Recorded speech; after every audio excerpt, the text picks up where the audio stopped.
All right, ladies and gentlemen, welcome to another Warhammer Wednesday.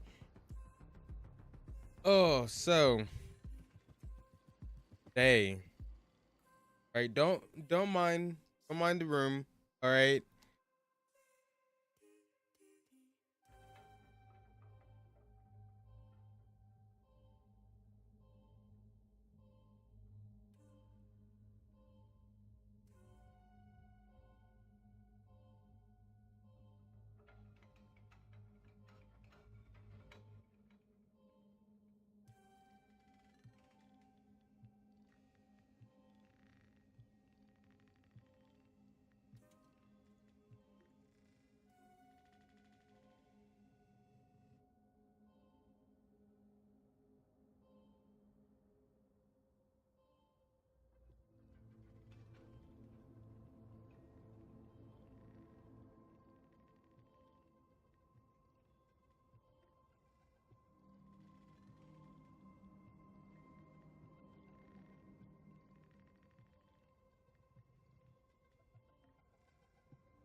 About to let those mic charge.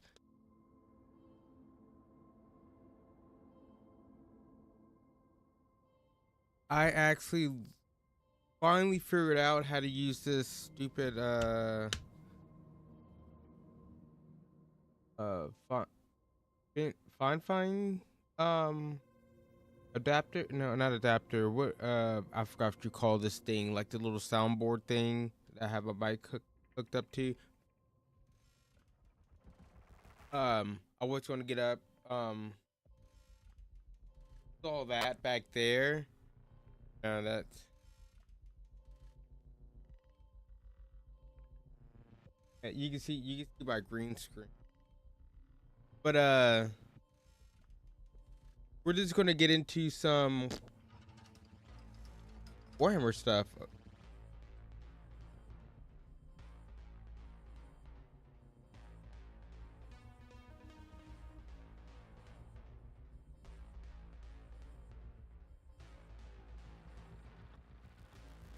yeah.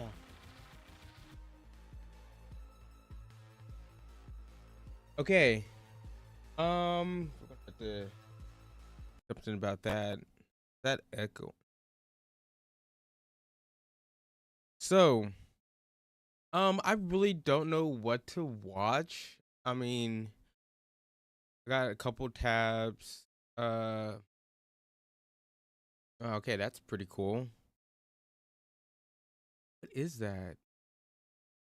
Minds of Morai? Mora? Somebody built that? The Warhammer community is so. They built that by hand? That's so cool. A lot of time. Look, I would say the Warhammer community, y'all have some patience. Y'all are very, very, very patient people. Like painting the little figures, doing this. Warhammer community, oh, amazing. Like, look at this. Look at this. This is pretty. This is cool. All the detail in it. Look, I want to paint figurines and stuff.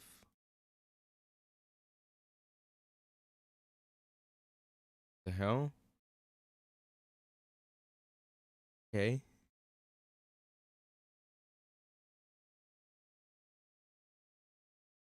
The Emperor.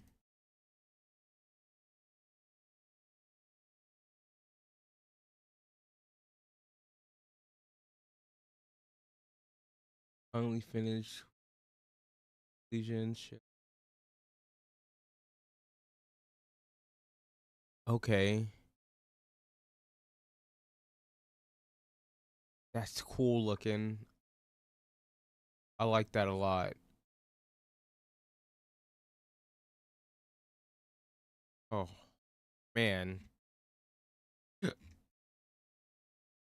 Okay, videos.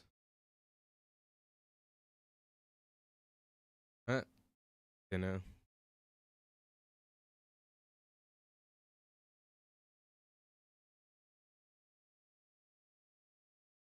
So I seen this. Should we watch this? Let's go ahead and watch this. Um, watch none of it. Okay.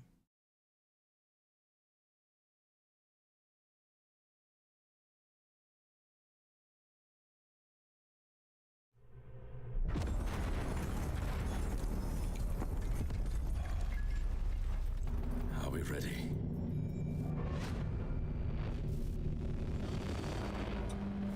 We're ready. People of Armageddon. Soldiers of the Imperial Guard. For decades, we have defended this world. Some of you were born here and know only war. Some of you have grown old upon these battlefields. Some of you were brought from off-world, shipped here to die. I thank every one of you. But look at what's become of our world. Graveyards Damn. that reach from horizon to horizon. Cities cloaked in ash and dust.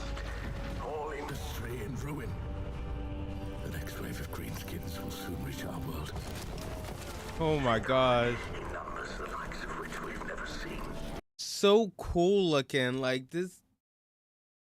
They come in Like this. Look at it. It looks. What war would you say? Like World War II? Look, I will say definitely they need to make a Warhammer game that's similar, like the style of like Battlefield or something. That'd be so dope. You know, Workshop, is that what the thing's called? You know, it's Warhammer, but like the whole what's the word I'm looking for? I'm pretty sure it's called Workshop. Workshop needs to team up with EA and like make like a Battlefield, Battlefront, make a new name up for it. I don't know, type of game. Well, of course you don't have to make a new name for it, but you know, they have writers and creative minds to make up a name. But that needs to be done. Even like, man, this looks so cool. I'm just imagining in my head this. I want to play it. I would definitely buy it. Like, no doubt. Like, oh man. numbers the likes of which we've never seen. We're expected to die in duty, to hold the line. We cannot. There is no victory to be had here. Is that like a World War One helmet? No, two. To die in The One. blood of a world I'm that was lost terrible. long ago.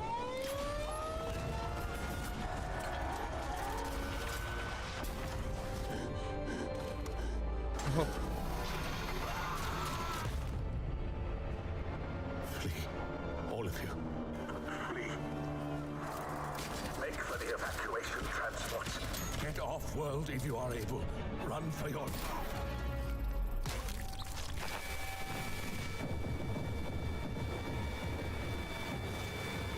That's not good.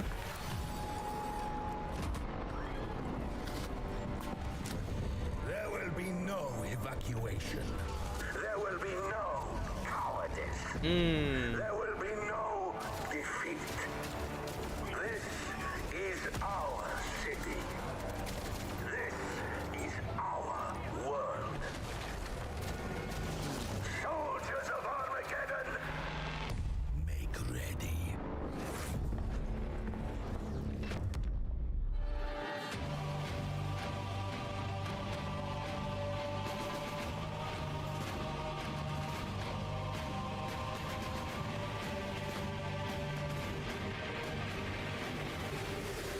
Okay. The old man of turns. That's so cool. So that is this like a cinematic for like the figurine? Like it I I'm not into like the figurines and like into like that. So I'm trying to understand. Can y'all explain it to me? Like so it's like they have some figurines get like trailers that like release trailers like, hey, you can buy this now. I'm not sure. But I will say this is cool. This cinematic was fucking dope. I will say that. Like man, I watched this and it's like, yeah, we definitely need like a large battle type field game for Warhammer. I think a lot of people will be down for it. A lot of people, even people who aren't really into Warhammer, I think they'll get into it. But yeah, this is dope. I like this a lot.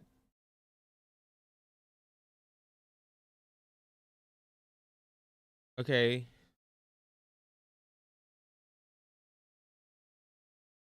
That's an hour long. I want to watch that, but man, so long.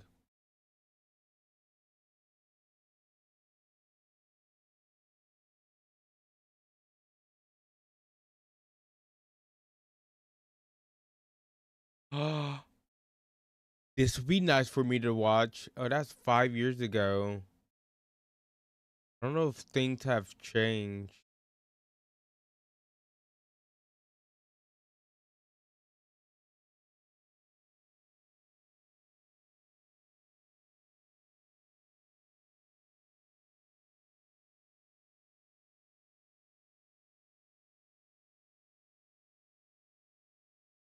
Okay, wait, hold on. So I did see Dark Tide got a new update, Beyond the Hive. So this is the official trailer. We have to watch this.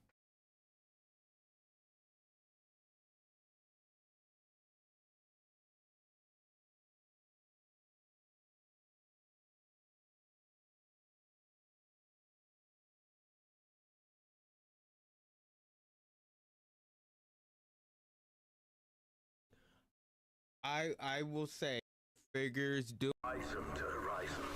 Cities, close. I just want to see if you hear the audio. All right.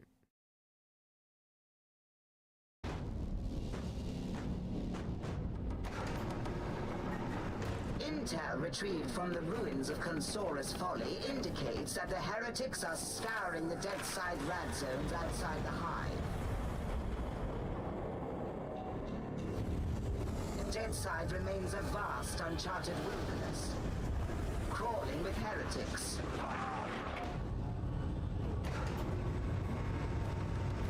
They cannot be permitted to find what they seek.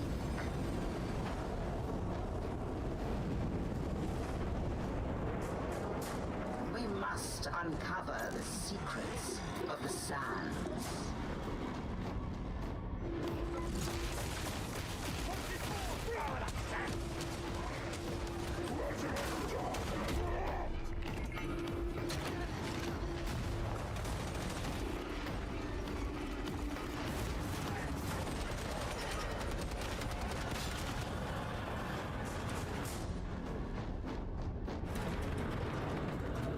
Your servant, ma'am, ever and always.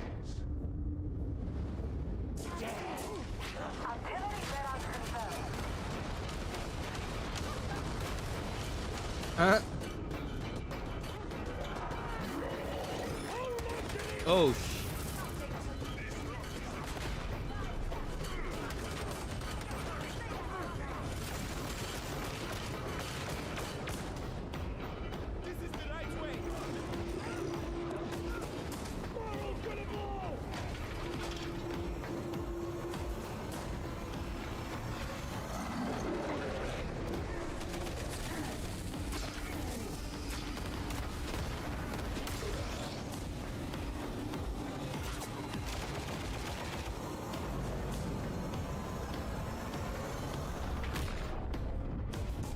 Okay. So that came out yesterday. Okay. So no, I don't know if this is a free update or something, or we have to pay for it. I'll actually look it up and see what's going on with it, but um yeah, we might actually have to hop on and play it today. I had no idea that it was coming out with a new update for the game. I know just a couple weeks ago, Tide got a new update too.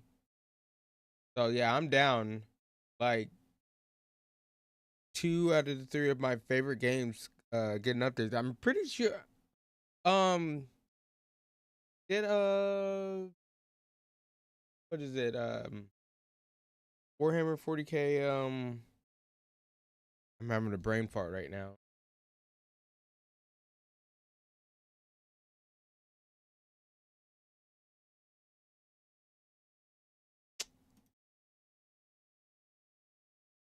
Space Marines.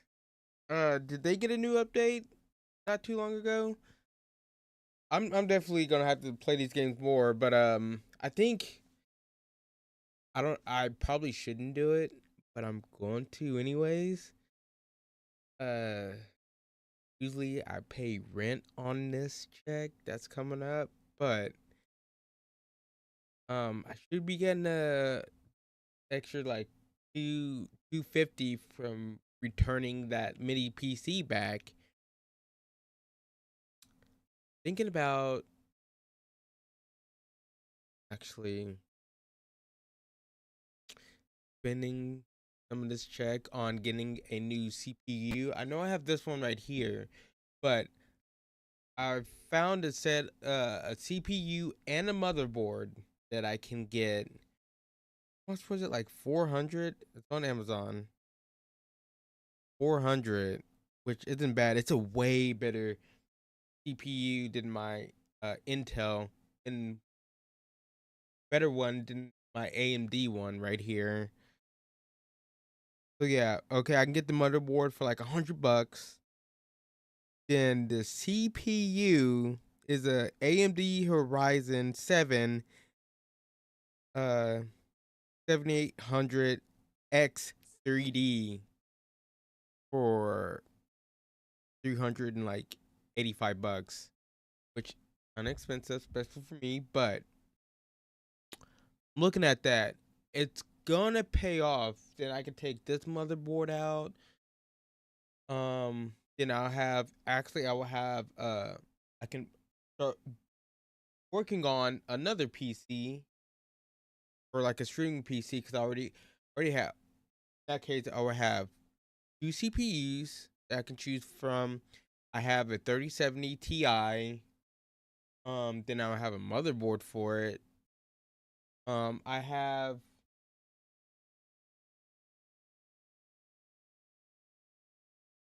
I actually have this. This is a 2 terabyte SSD I could put in it, and I have this. Right, it's only 250 gigs. I have this I can put in it. So the only 2 things I would really need, 3 things I would need, is a power supply. I would need a power supply, a case, and some RAM. Which I don't know how much RAM you need for like this, for like streaming, for like a streaming PC, but motherboard only uses DDR4, so it shouldn't be too expensive. It's not DDR5. That was the struggle, trying to find maybe a little bit better CPU than the one I already have, because I don't know, everything like this recommends you, or everything just like DDR5. Do you know anything about uh RAM sticks now? Don't even think about, if unless you're rich, which I'm not. I don't have a lot of money. I'm not getting DDR5. I can't do that.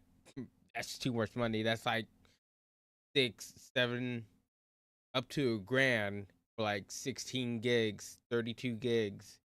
I'm not doing that. All right. Fuck that. I can't wait. Fuck AI. Can't wait to. I don't know.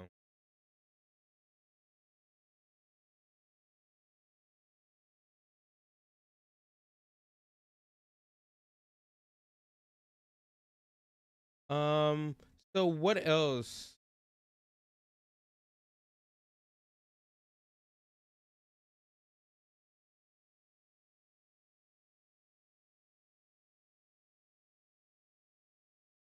Let me see something. What if I uh here-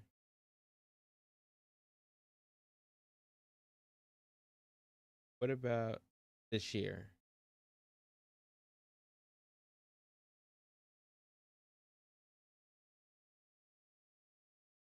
I kind of want to see a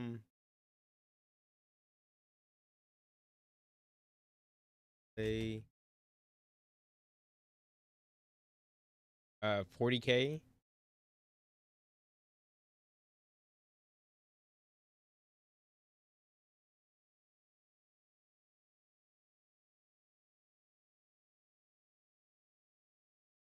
Any okay. So that's 2 years ago.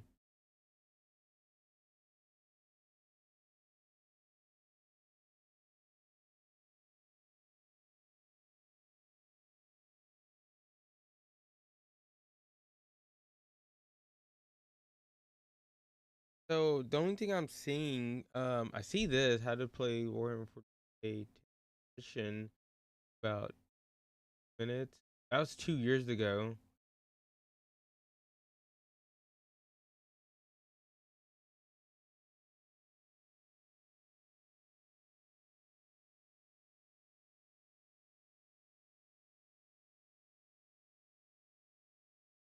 What's a good video? This one almost has 1 million views, but that was like 5 years ago. This was 2 years ago.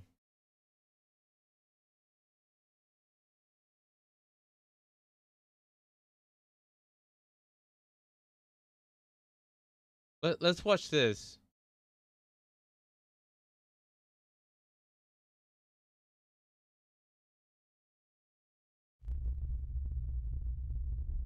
Teach us how to play Warhammer.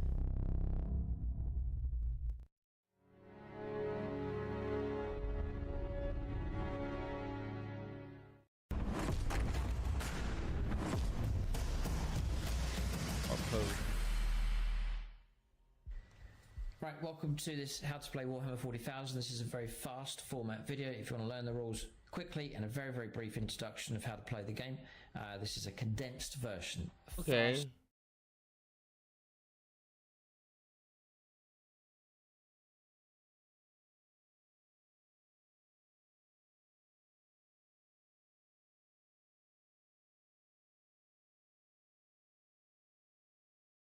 So this is 2 years ago. The new Warhammer 40K starter box. Surprisingly good? Question mark. Surprisingly good? Question mark. Let's see. They like fun, entertaining people. Every edition, Games Workshop releases starter boxes to try to get new players into the hobby. This time, they've got 3, and they've sent us a review copy of the Ultimate Starter Box, and it just might be the best starter they've ever released. I'm going to take a look at what you get in the box. And I'm going to be comparing all the new starter boxes, evaluating their price, and working out which box gives you the most bang for your buck. And what is the out-of-box play experience? And how well does this introduce beginners to the hobby? So join us as we... Okay, this is good. This is good. This is what we want to see because, you know, we're beginners, we're starters, and if I do get a starter box, I want to know which one to get. Okay, so this is excellent. And he's gonna be like, this is. I don't know if they've came out with more since then. Maybe not. You let me know. I have no clue. But these are the 3 we're looking at today. The ones they're gonna show us. guide you through this new range and hobefully help you decide if any of these boxes are the right fit for you. It's tabletop time! So I'm going to break down all these new products, starting with the smallest. The first new box is called the Introductory Set, and this box is priced at £40, 65 US dollars, or 65, that's not bad. $85 This is very peculiar, as it's one of the first products in a very long time where the direct exchange rate makes it a lot cheaper in Australia than America. This box contains 5 Infernus Marines, 10 Tyrannid Gaunts, a Ripper Swarm, 5 paints, the notoriously average Citadel starter brush, some clippers, a ruler, dice, gaming mat, and companion booklet. This product is interesting in that it combines basic hobby features with basic game features in a way that previous starter sets have not, making it ideal for brand new players and perhaps younger people who may be looking to pick up the hobby for the first time and get a little bit of a try of everything. I actually think that it would make a really good present for a teen who has expressed a lot of interest in trying out the Warhammer hobby. However, the rather small range of models and paints makes it a fairly shallow exploration of both the painting and gaming that means it probably wouldn't be suitable for just about anybody else. A significant bump up in price from the introductory set is the starter set. Priced at £65, 110 US dollars, or $150 dues. That's a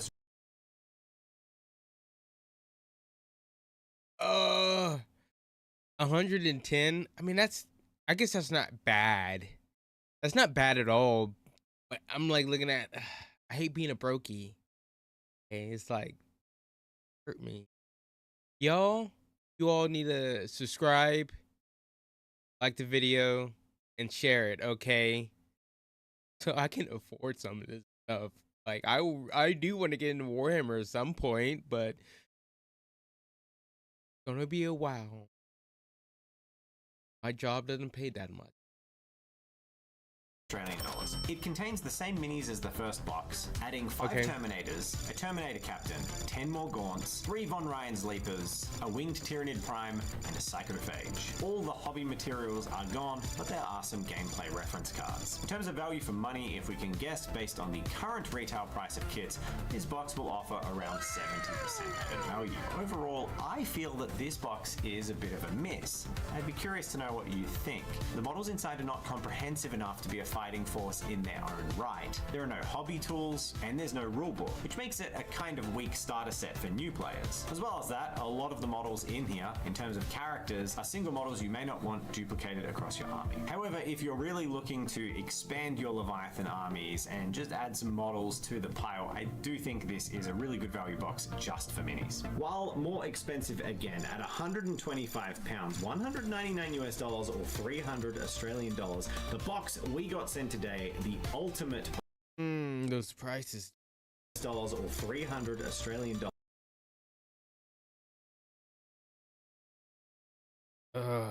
$200. Let's see what's in it. Okay, let's see what's in it.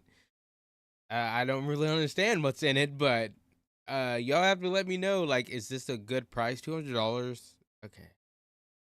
The box we got sent today, the ultimate box, to me it feels like a more focused product because the additions in this box are critical. We have only got 6 more minis with a Terminator Librarian and 5 Barb Gaunts over that starter set, but we're talking almost double the price. So what do we get? Well, we get a really rather nice selection of a new terrain kit in the form of the Imperial Bunker, and we also get this, a small format core rulebook that for me is actually a very desirable item because it's far easier to use on the gaming table than a massive tome with 200 pages of lore and art. Okay. While it's really cool, I don't need to take to every game. Currently, this box is the only place you'll be able to get this easy reference play version of the core rules. Crucially, those mini editions also expanded both forces to a fully legal and playable combat patrol, which which means each side of the box is a fully self-contained force that you can play in a game system supported by Games Workshop. Overall, in terms of minis value, the box does offer around 65% added value,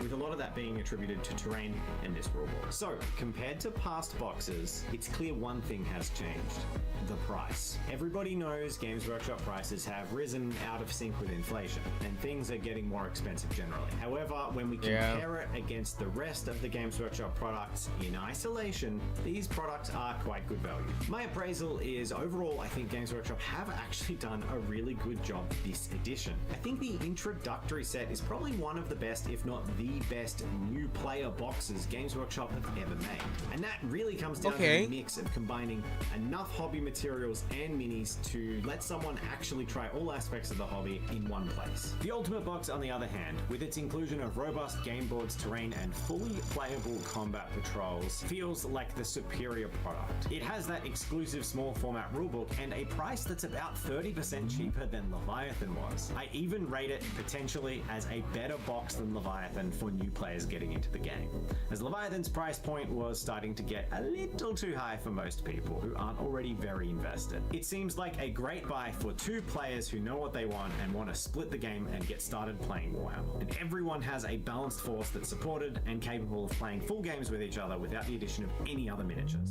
So you might have seen various breakdowns and Warhammer community articles on these boxes, but we've actually got it. So it's about time we take a look inside. So let's ask Murray the metaphorical question: what's in the box today? What's in the box? What's in the box? Simple contents that's in here. We've got starter cards that you can just refer to, what you want to play the game, handbook for assembling it, some lore, basic rules, some chapters. We've got the core rulebook. This is an important one. This is just the full rules, stratagems, maps, missions. You can get it free online as well. That's worth noting. But if you want a nice little actual physical copy of the books, that'll be $110. On to the actual meat of everything. In this box we have 5 Space Marine Terminators, 5 Infernus Marines, 1 Terminator Librarian, 20 Tyranid Termagants, 3 Von Ryan's Leapers, 5 Oh my Tyranid gosh. Guardgaunts.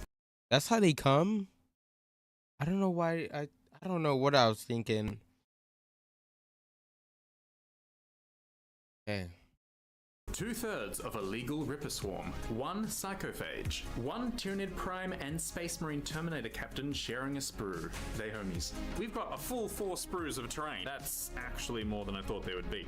So we've got a bunker and some defensive barricades. On top of that, you're going to get bases, of course, some measuring tapes, going away from the plastic lengths that were basically just whips and weapons of mass destruction that were absolutely terrifying when you see people unbox them for the first time. But you also get a gaming mat. It's actually it's decently thick card. It's not just paper or something. That's actually more substantial than I thought it would be. Let's do a quick unwrap of this, shall we? Wait, is that... Oh, I guess he's going to show me. I was going to ask, like, is that one big board?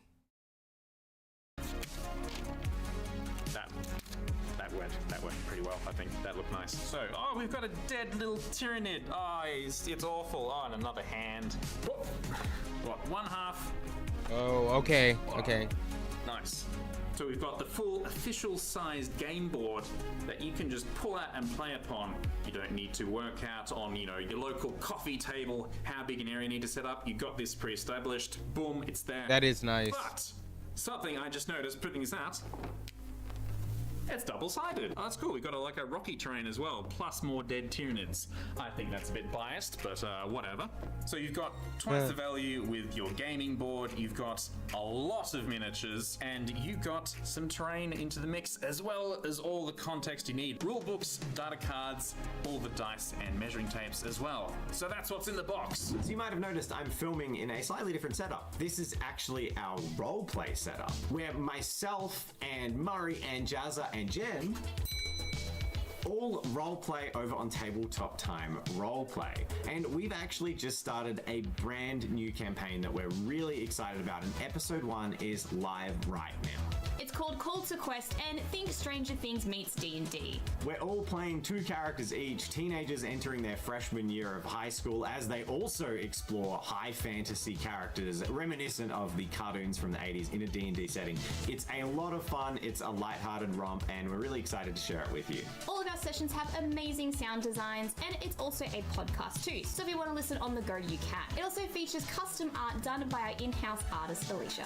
Not only that, it's the first time we're showing off us using Gateway Roleplay, which is a roleplay system we're also developing for use on the channel and for everyone else that's a prototype right now. So if you want to find out more about that, go check that out on Tabletop Time Roleplay as well. The first episode of Call to Quest is now live, so you can go check it out, and links are down in the description below. This live play is something that's really near to our heart. We love telling these stories, and we really just love sharing them with people. So it would mean a lot if you're into live plays, if you could go check out Tabletop Time Roleplay and try out the first episode of A Call to Quest. Thanks, let's get back to the Warhammer box. Now, when it comes to playing 40k games, I may not be the most experienced. I'm really interested in painting and the lore, but 10th edition has got me really excited because they've released Combat Patrol. Combat Patrol boxes are a nice little bite-sized chunk of an army that allow you to play one another. There are now data cards available which allow you to look at your unit's rules at a glance. I should also mention that the Combat Patrol rules are actually free. So Combat Patrol. Oh, okay. So 18 miniatures, I guess. 17, 39 miniatures. And 15? Yeah, okay. Alright.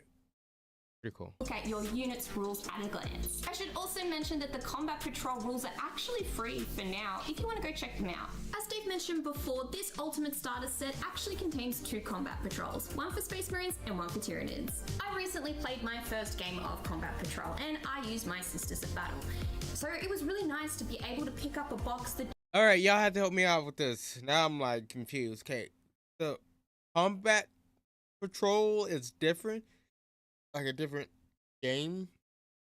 No, it's still a Warhammer 40k game, but it's like a sub genre of a game. You don't play it the same as like regular 40k. I don't know what the fuck. I'm confused. This is confusing me. Combat Patrol. Just had everything I needed to play the game. But before, I would have had to look at really complicated army lists and not being sure on what I could or couldn't build as a new player. Plus, the Combat Patrol also gives you a variety of models to paint, and you're not painting the same troops over and over again, and I really appreciate that. And that's why I think the value in this box is actually amazing. You get 2 Combat Patrols so you can verse each other, split it with a friend, or you can even take one of the armies and verse someone else who has a different army. If you're trying to paint a small force, don't get me wrong, it can be very overwhelming for a new painter. But starting off with what this box offers will absolutely help you expand your army. Using Combat Patrol as a starting point means that there's less rules to follow along with, making it a fantastic way to learn the basics of the game. And once you've got that all down, you can even expand your force into something bigger, or maybe even try a different one. Spooky. So why don't we show you what your ultimate box could look like with some fancy reveals.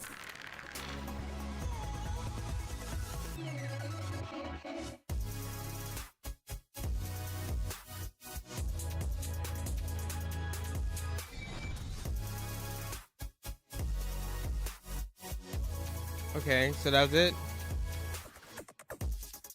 So I'm letting y'all know now, okay? When I get into this, okay, first of all, y'all have to help me to recommend what would be the best option for me. I'll be new in it, but I will say, y'all think I'm painting this by myself? Y'all fucking wrong, okay? Y'all come with me 'cause I'm doing live. Y'all, if y'all have sets to paint, come paint it with me. We can do it together. But I'm not doing it by myself, okay? I don't have that much patience. I'm gonna need someone to talk to, okay? And it's gonna be you. Or it could be you, or it could be you. It doesn't matter. I'm not doing it by myself, okay? We can have a, this a paint-a-thon on stream where we just paint Warhammer stuff. Then at some point, maybe we can play together. you know. Some way. I don't know if I have any places around here to play, but dude, you never know. I don't know. We'll find a way. Okay, we'll find a way. But that was good. I still haven't learned how to play the game.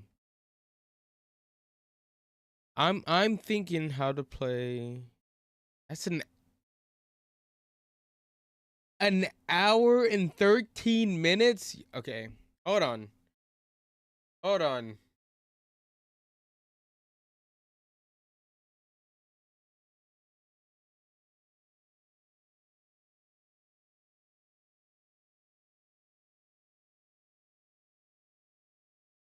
Okay, let's watch this. This is only like 50 minutes? Okay. Okay. Fuck it. If we have time, Let's go ahead and watch this. YouTube, probably gonna have to break this up in 2 parts. I don't want the videos to be too long, but here we go, I guess.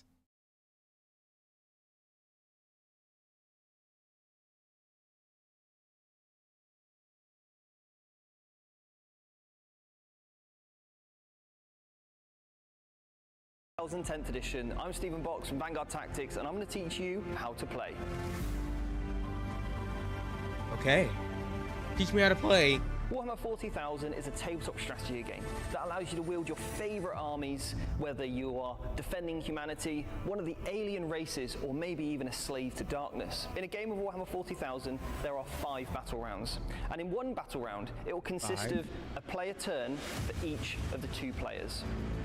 In those turns, those players will get the opportunity to score as many points as they possibly can on the primary and secondary objectives, using their force to move around the table and hopefully destroy some of their opponent's models. A game of Warhammer 40,000 consists of 5 battle rounds, and a battle round will consist of a turn for each of the 2 players. In those turns, those players will have the opportunity to score as many mission objectives as they possibly can, and sometimes that does mean destroying their opponent's units. In a player turn, it will consist of 5 phases.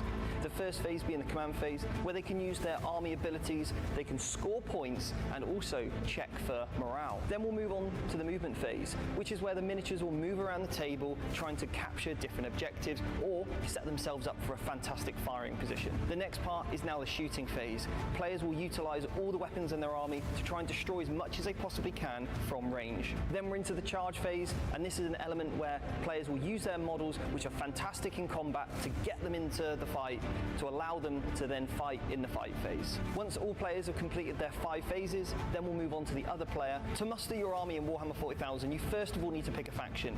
For example, we've got the space. Okay. It's clicking for me. I'm starting to understand. So 5 phases. Each phase contains like some different objective. Not objective. I don't know, like one phase you get your positioning, or you move one phase, then one phase is like range combat, then the next phase is close range combat. So I'm starting to get it a little, but how do I? It's a lot. It's a lot. I still don't know. So I'm gonna keep watching. Space Marines. They're going to get an army rule for being a Space Marine, which is called Oath of Moment. They're then going to be put into a detachment. This detachment will unlock certain extra abilities. It will also give you some enhancements and some stratagems to use across the course of the game. The next thing you need to do is pick one of the characters in the book to be your warlord. This is the character that's going to lead your army into battle. Once you've picked your character to lead your army, the next thing you need to do is pick all the other units that you want to include in your army. Each unit has a points associated to it depending on how powerful it is, and you then need to bring that up to a certain total that you've agreed with your opponent to keep the game fair and balanced. For the Space Marine force today, we've got the character in Warlord, the librarian in Terminator armor. He has been signed to a unit, the Terminators. He'll give them some extra abilities by being the leader of that squad.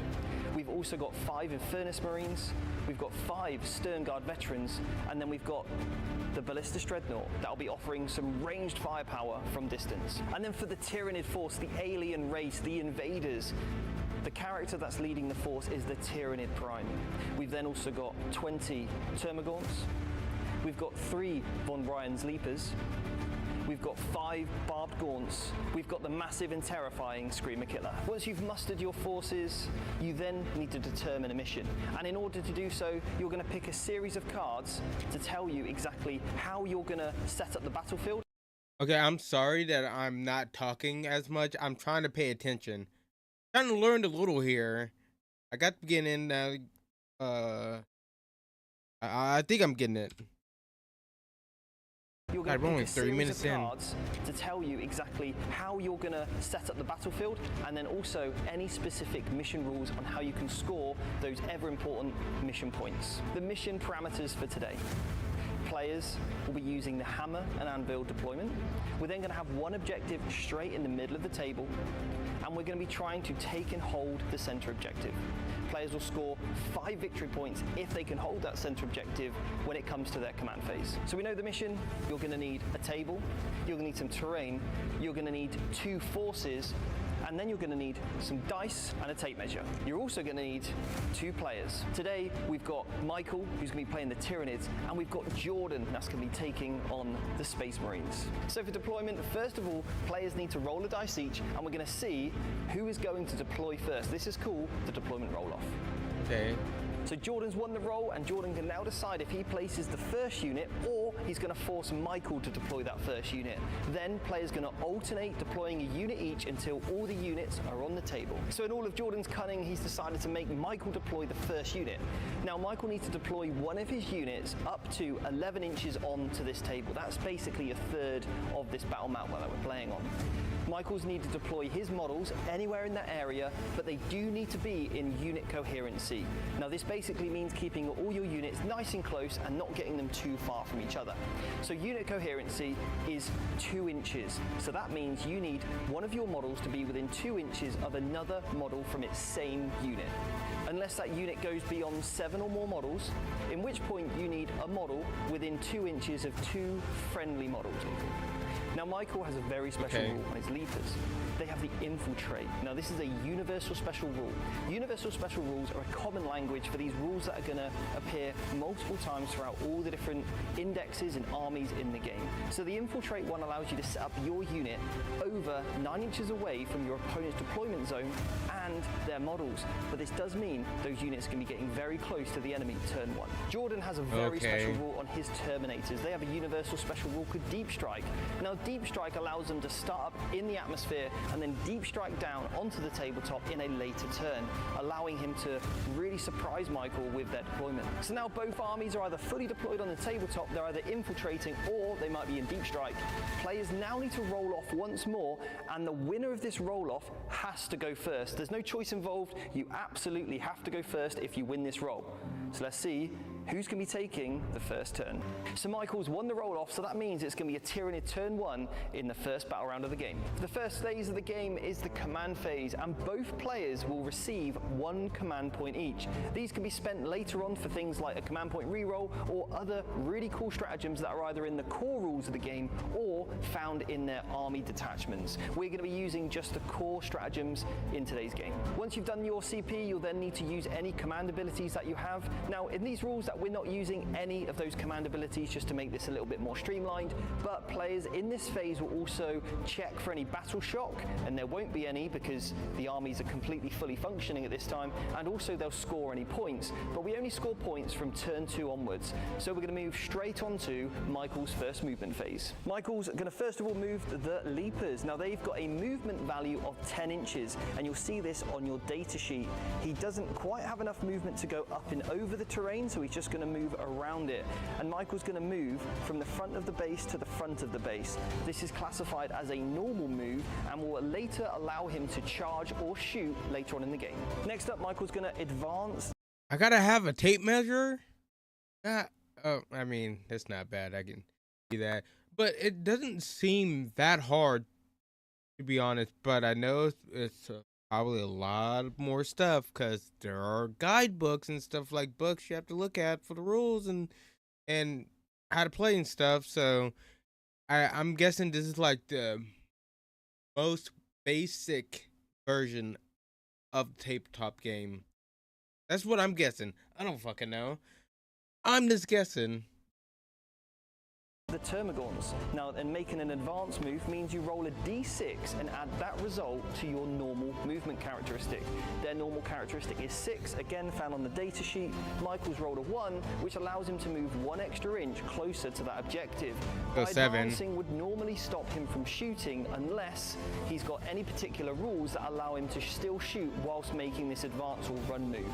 Next up, Michael is going to move his Screamer Killer. Now, he's only going to move a normal move, which is 10 inches towards the middle of the objective, and this will allow Michael to shoot the Screamer Killer later on in the game. Next up is the Tyrannid Prime. Now, the Tyrannid Prime is currently on the piece of terrain, and in order to get down from there, he can use the fly keyword, and when doing so, you measure diagonally towards the place where you want to end. And his base move is 12 inches. If Michael didn't have the fly keyword, what he'd have to do is measure vertically down and then across. Next up, Michael is going to make a normal move with the barbed gaunts. Now, what he's going to do is set himself up within range. See, that's what I mean. See, if he didn't have the, what he said, fly key, I don't know what, he couldn't have just like go at a slant like that. He would have to go down, then measure that way. See, I'm getting it. I just need to remember the words. I guarantee you all this is in the book. Let me know if I'm wrong or if I'm just dumb, but this, you know, some of it seems simple. This seems simple. Going to make a normal move with the barbed gaunts. Now, what he's going to do is set himself up within range of 24 inches, because that is the range of their gun, so that he can not only shoot this turn, but maybe even get some benefits next turn. To kick off the shooting phase, you first of all need to pick one of your units that is actually eligible to shoot. Now, Michael's chosen the Termagants. Now, the Termagants have the assault special rule on their weapon, which allows them to advance and still shoot later on in that turn. So, Michael, with this unit of Termagants, needs to first of all pick a unit that is within range of its weapons. And the range of its weapons is 18 inches. As we've determined, the Stern Guard veterans are within 18 inches of some of those models, so some of those models will be able to fire against the Stern Guard veterans. He then needs to decide who has visibility, because you can only shoot what you can see. Now, we've got 5 models here that can see, but the others are too far behind the terrain, and those walls will be blocking their visibility. So that means Michael has 5 of its Termagants that can make attacks. So to make an attack, what you need to do is roll 1 dice for each of the attack's characteristics on your weapon. Now, the Flesh Borers have 1 attack each. Michael's got 5 models, so that's going to be 5 dice that Michael can roll all together in one go, just to save a little bit of time. We call this fast rolling. So Michael first of all needs to roll to hit, and he needs to check what he needs on his ballistic skill. It's a 4+. So as you can see here, we've got 3 that have been successful because it's a 4 or more, and the other 2 are going to fail. So now Michael's hit with 3, we then need to see if they actually can hurt the Space Marines. So you need to check the strength of the weapon, which in this case is 5, versus the toughness of the target, in which point is 4. And you'll see this on the data sheet of the Space Marines. So if your strength is equal to the toughness of a unit, you would need 4s. If your strength is greater than the target's toughness, which it is in this case, you would need 3s, being slightly easier because you're stronger than they are tough. Yeah. If, however, you are double the strength of their toughness, then you would only need 2s. So as you can see here, we've got 2 successful wounds and 1 which has failed. Now 2 have successfully wounded those Stern Guard veterans. Jordan has a chance to hopefully save them. So what Jordan needs to do is check the saving throw, and this is how good the armor value is. And as you can see, it's a 3+ on the data sheet. If Jordan rolls any 3s, he will negate those wounds. And as you can see, Jordan has shrugged off both of those with rolling a 4 and a 5. Nice, okay. considering the saving value, which means they're successful and no Stern Guard will be dying from this shooting attack. So we're now going to go with the barbed gaunts. They have a 24-inch range. We've determined the visibility, and you need to look for true line of sight. So can your models actually see your opponent's models? So Michael's determined that 3 of the barbed gaunts are able to shoot the Stern Guard veterans, and then the other 2 that can't see can shoot somewhere else. This is called split firing, and he's going to put those shots into the Dreadnought. So Michael has a weapon here that is a D6 shot weapon. So that means it's not a fixed number of shots, it's actually random. So what Michael needs to do is roll 1d6 for each of the models that's going to fire, and that's going to determine how many shots this unit gets. Michael's rolled 2 6s and a 2, so that's 14 total shots. But this unit has a universal special rule called Blast. Now when your unit has Blast, you're going to add 1 shot per 5 models in the enemy unit. So we've got a unit of 5, so each of these barbed gaunts will shoot 1 more shot each. So that now is going to be a total of 17 shots. 14 plus 3, 17, and now we're going to need to roll to see who can hit. These barbed gaunts, they hit on 4s, so we're going to remove all of the fails. Now the successes will be taken through to the wound roll again, and the strength of this attack is 5, so once more needs 3s to wound the target. Now there is 0 armor penetration on these saves, which means we don't need to modify Jordan's armor saving throw in any way whatsoever, so he's just going to get his base save of a 3+. And because it has 0 AP, he's also not going to get any benefits of the cover that he stood on. Jordan's failed 3, and he's passed 3. Now each one of these has 1 damage. One of these damage points will go through and take off 1 wound off one of the models that Jordan has. So the Stern Guard veterans have 2 wounds each, which means it would require 2 of these dice to go through to inflict 2 damage on that model to remove it, and then the other damage spills over, because it's a single damage attack, onto the model next to it. Jordan can then allocate any of these wounds to the models that he has. He chooses who the wounds go on. He also chooses which models are removed. So now the models are removed, and will then allocate any more shooting the unit has to onto the Dreadnought. So now we need to resolve the other 2 barbed gaunts that couldn't shoot with the Stern Guard veterans. They're shooting the Dreadnought, so they need to determine how many shots they're going to get. Michael's rolled a 4 and a 1, so that's 5 total shots, and because he's fighting against a model with just 1 model, he's not going to get that blast benefit. So he needs to roll to hit on 4s. The 2 that have been successful now need to wound. Now Michael's strength 5, but the toughness of this Dreadnought is toughness 10. Now because the toughness of the vehicle is double Michael's strength, that's going to require 6s to be rolled to wound here, which is incredibly unlikely. But Michael actually has pulled something miraculously out the bag here and actually rolled 2 6s. So they are actually 2 successful wounds. What? Oh my gosh, that is wild. He was just talking about this is incredibly unlikely, and he just does it. Oh man, yeah, I'm gonna be dog shit at this game with my luck. I'm just anyone playing against me is gonna probably be a guaranteed win most of the time because my luck is ass. And now Jordan needs to try and make a save of a 2+ on this Dreadnought in order to keep the Dreadnought from being unharmed. I don't know how you've just done that. So now Jordan needs to roll those saves to see if he can keep the Dreadnought from being harmed, and he's completely fine with 2+ saves. Now on the data sheet of the barbed gaunts, they have a really cool special ability. Now most units in the game do have their own unique rule. Theirs is called Disruption Bombardment, and they can pick an infantry unit that they shot at, and then in the next turn, so Jordan's next movement phase, they'll suffer a -2 to their movement characteristics, really slowing down that unit of those Stern Guard veterans. The next unit Michael fired was the Screamer Killer. However, due to the toughness of the Dreadnought, he was unable to hit and wound successfully. But it does have a special rule which allows Michael to then pick that unit to take a battle shock check. Now this battle shock check may, if failed, then have negative consequences on Jordan's model. We won't be able to use any stratagems on it. Its OC, or its objective control, will go to 0, meaning it won't be any good at holding objectives whatsoever, and if it makes a fallback move, we'll have to take a test to see if it basically dies, explodes, or takes wounds. So now Jordan needs to roll above his leadership characteristic. He needs to roll this on 2 dice, and he needs to equal or exceed that value. And for the Dreadnought, it's a 6+. So that means Jordan needs to roll 2 dice, get a 6, equal or more. Jordan now needs to roll those 2 dice to see if he can exceed his leadership. However, the rule on the data sheet also modifies the dice by 1. So now this result of a 4 is removed by 1 down to a 3. That's under the 6 required, so therefore this is a failed test. This unit is now battle shocked and its OC will be 0, and we won't be able to use any stratagems on the Dreadnought until the start of Jordan's next command phase. So once you've concluded the shooting phase, it is time for the charge phase. Okay. Now in order to declare a charge, you need to be eligible.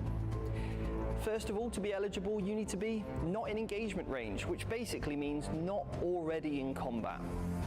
The next thing is that you didn't advance in your movement phase, unless you've got a special rule that allows you to do so. And then the third thing is to make sure you've got a unit you can actually declare a charge against, and in order to do that, you need 1 unit of yours within 12 inches of 1 or more enemy units. So the Leapers are within 6 inches of this unit of Infernus Marines. Now Michael, in order to make a successful charge here, needs to roll 2 dice and needs to equal the distance required. And the distance required is 5, because you need to end within engagement range, and that is 1 inch. So that 5 plus 1 is that 6 inches difference between the 2 units. Michael's rolled a 9, that completes his charge. Now when Michael makes a charge move, if possible, needs to put his models in base-to-base contact with one of Jordan's models. So Michael's now going to move those models 9 inches towards the closest model possible and get them in base-to-base contact. Now we've concluded the charge move, only 1 model was able to make it in base-to-base contact, but the others still need to remain in coherency, which is 2 inches of a friendly model, but also now within engagement range of 1 inch within one of Jordan's models, so that they can actually fight in the fight phase. So now we're going to move on to the fight phase, and we're going to see what these Leapers can do in combat. So we're now into the combat phase because there was no other charges Michael could make. So we're going to look at the combat profile on the data sheet of the Leapers. They get 6 attacks per model. So Michael now needs to roll these 6 attacks just like we did in the shooting phase once more. So he needs to hit on 3s. We need to remove any fails, which are all the 1s and the 2s, because they are under the 3 required. Now Michael's strength is strength 5, Jordan's toughness is toughness 4, so that means Michael's going to need 3s in order to be successful. So again, removing any 1s and 2s from the pile. The armor penetration on these Leapers is AP 1, which means we need to roll those 3+ saves, and then we're going to modify the dice. So any 4s become 3s, which also then pass, but the 3 now becomes a 2, which now fails.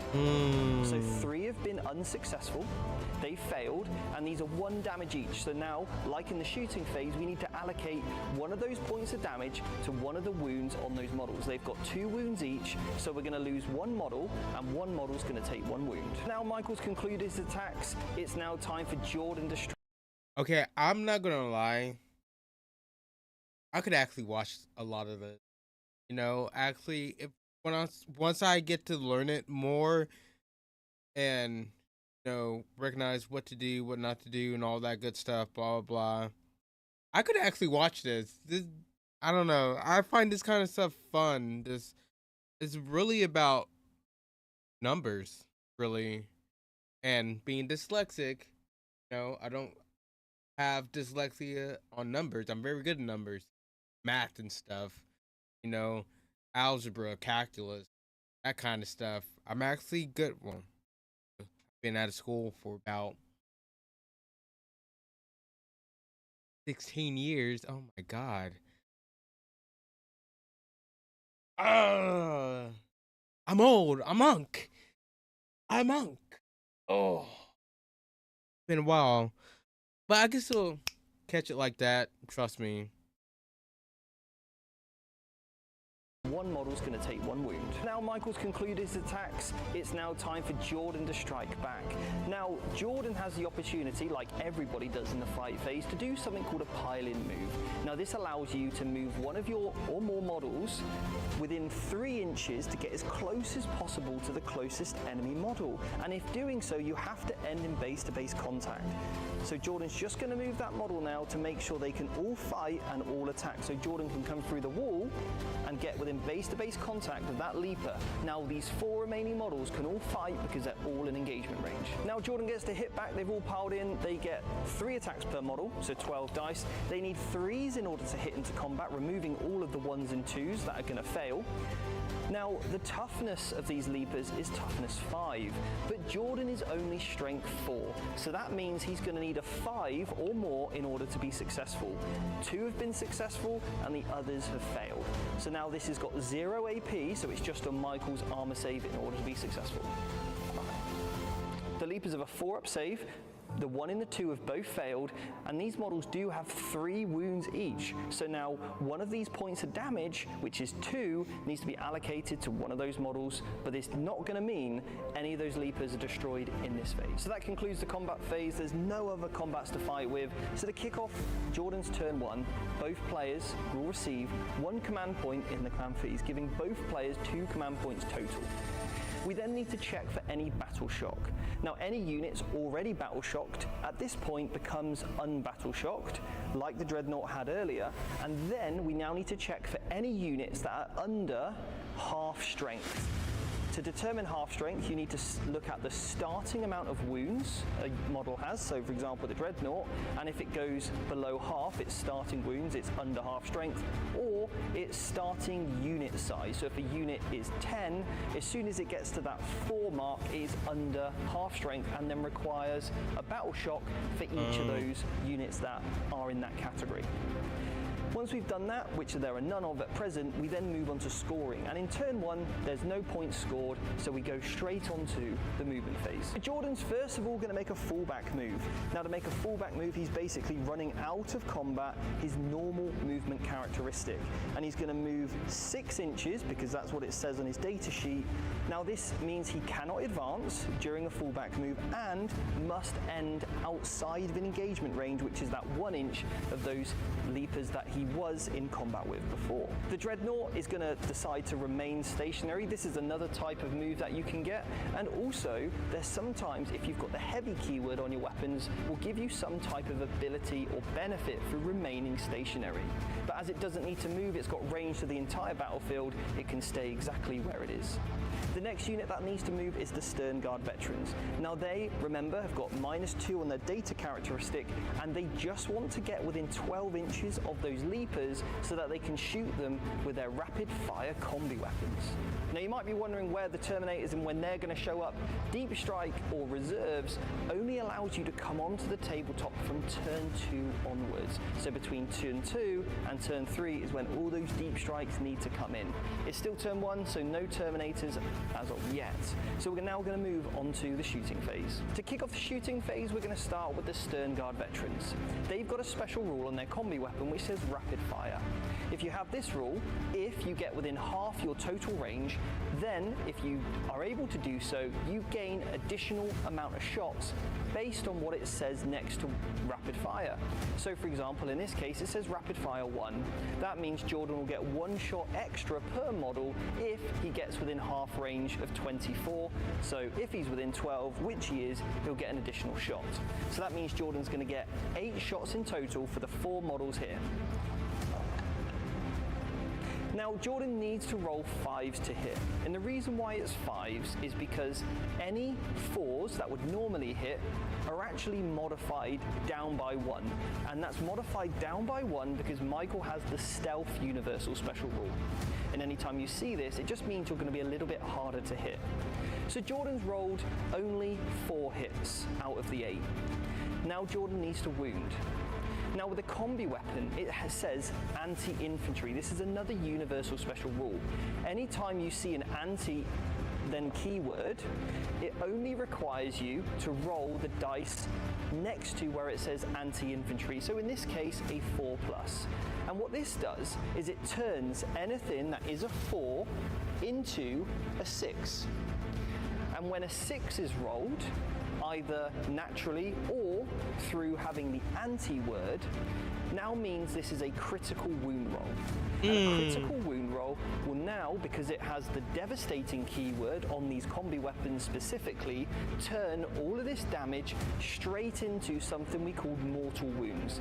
Now, mortal wounds, there is no save against. No normal armor save, no invulnerable save. The only thing you could do is maybe use something like a feel no pain if you could shrug off that damage. In this case, Michael doesn't have any of those rules, so therefore Michael needs to allocate 3 of the damage, because each of those damage that of the weapon, which is 1, is now transferred into 1 mortal wound. One of those wounds is going to kill the remaining model on a wound, and then the other 2 mortals are then going to carry over to the next model. And mortal wounds always carry over regardless of the damage inflicted. Next up is the Ballistus Dreadnought, and the Ballistus Dreadnought is going to look at the Screamer Killer, get it in its sights, and hopefully do as much damage as we possibly can. So the Ballistus Dreadnought has a really cool inbuilt rule that allows it to actually re-roll its hit rolls, so if you miss, you get another opportunity to re-roll some of those dice to convert them into hits. Now, you can only do this with the Dreadnought if the target unit is not under half strength, the Screamer Killer is completely fresh, so this rule will be in play. So we're going to kick off first of all with the 2 las cannon shots. So we get 2 shots from the las cannons, we need 3s to hit. We have 2 successful hits. Now, if Jordan would have rolled a 2, which would have failed, Jordan, because of this rule, could have picked up the 2 and then re-rolled it and hoped for another success. But as we roll 2 3s, we've got 2 successes. Now this is strength 12, this is more than the toughness of the Screamer Killer, which is only toughness 9, which means we need 3s to wound. So we've got 2 successful wounds. The armor penetration is -3, so Michael has a 2+ save, which means he's going to need to roll a 5 because it's going to be modified by 3 in order to get there. Now, Michael's unfortunately failed both of those saves. He can at this time use a CP reroll. His face though, bro. His face though. Because it's going to be modified by 3 in order to get there. Now, Michael's unfortunately... Oh, bro, that face though. He was like, oh, well, that just happened. Oh my gosh, that was so good, man. Definitely gonna watch the rest of this, but yeah. Give me a second, everyone. I will be right back, okay? Give me like... Won't be too long.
Oh, all right, ladies and gentlemen, video.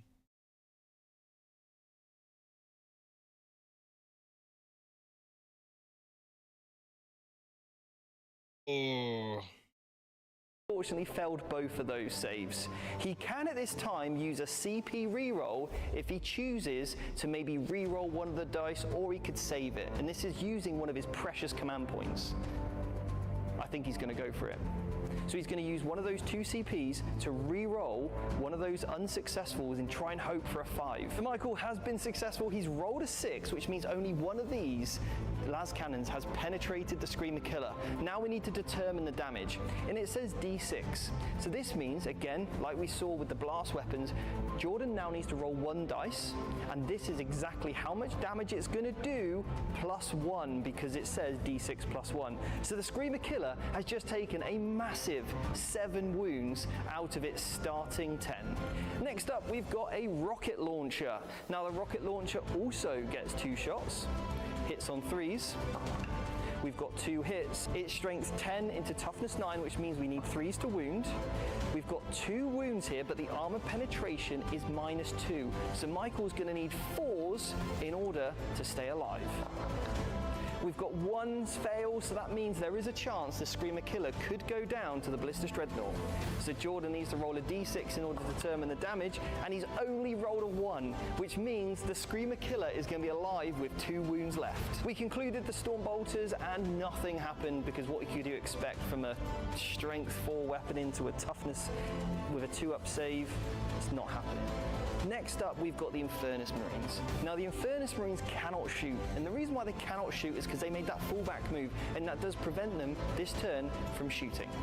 So that concludes the shooting phase. We're now going to move on to the charge phase, but it doesn't look like Jordan wants to make any charges because his units are built for shooting rather than combat. So he's going to stay outside of combat this turn. So we're going to skip the charge phase, we're going to skip the combat phase, and we're going to go straight to Michael's turn 2. It's battle round 2, and we once again start with Michael.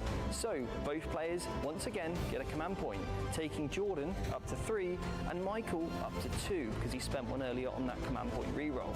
So now Michael needs to check for battle shock, and the only unit that is under its half strength is the Screamer Killer. So Michael needs to roll 2 dice and roll equal to or over its leadership. Michael's rolled a 7, which is under the 8 needed, so that is a fail, which means his objective control is now 0, and that is no good for holding the middle objective. But there is a stratagem Michael can use, and that stratagem is called Insane Bravery. It's 1 CP, and basically this allows Michael to ignore that result and remain unharmed from battle shock.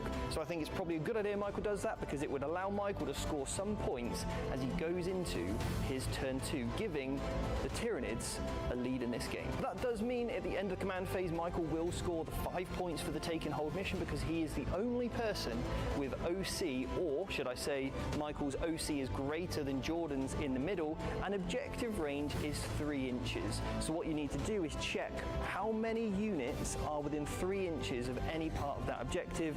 It is only Michael's, and therefore Michael will get those all-important 5 points. Now we head on to the movement phase for the Tyranids. So Michael's going to make a normal move with the Leapers, getting to the other side of the Dreadnought. The Barbed Gaunts have decided to remain stationary because they're already in range, and they have the heavy keyword, which we're going to cover later, but that's going to actually improve Michael's accuracy when it comes to shooting. The Screamer Killer is making a normal move over the objective and then getting nice and close to those Infernus Marines, allowing a charge later on in the turn. And now Michael's making a normal move with those Gaunts, getting them onto the objective and putting more OC on that objective to try and hold that from Jordan as we go into Jordan's next turn. Now Michael's finished that move with the Gaunts.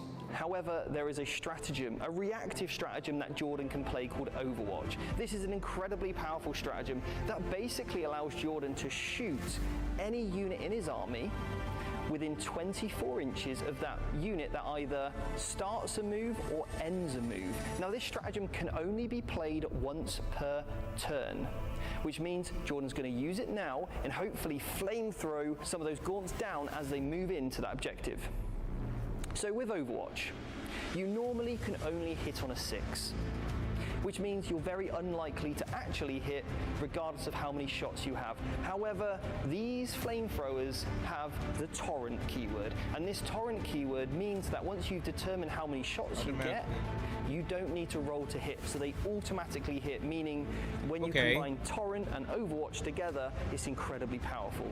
So Jordan has 4 models within range of its gun, which is 12. Within 12 of this Gaunt unit here, so we need to determine the amount of shots. He's got 14 shots. That also means 14 hits because he doesn't need to roll to hit. Jordan's strength is 5 and Michael's toughness is 3, so he needs 3 to wound. We remove all the 1s and 2s.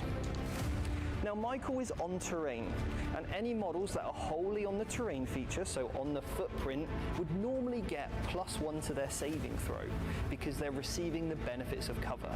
However, Jordan has the ignores cover keyword, so there is no terrain benefit whatsoever, so Michael is just on his armor save. Michael's passed 5 and failed 6. Each of these are 1 damage each on those 1 wound Gaunts, so that does mean 6 Gaunts have just been absolutely torched.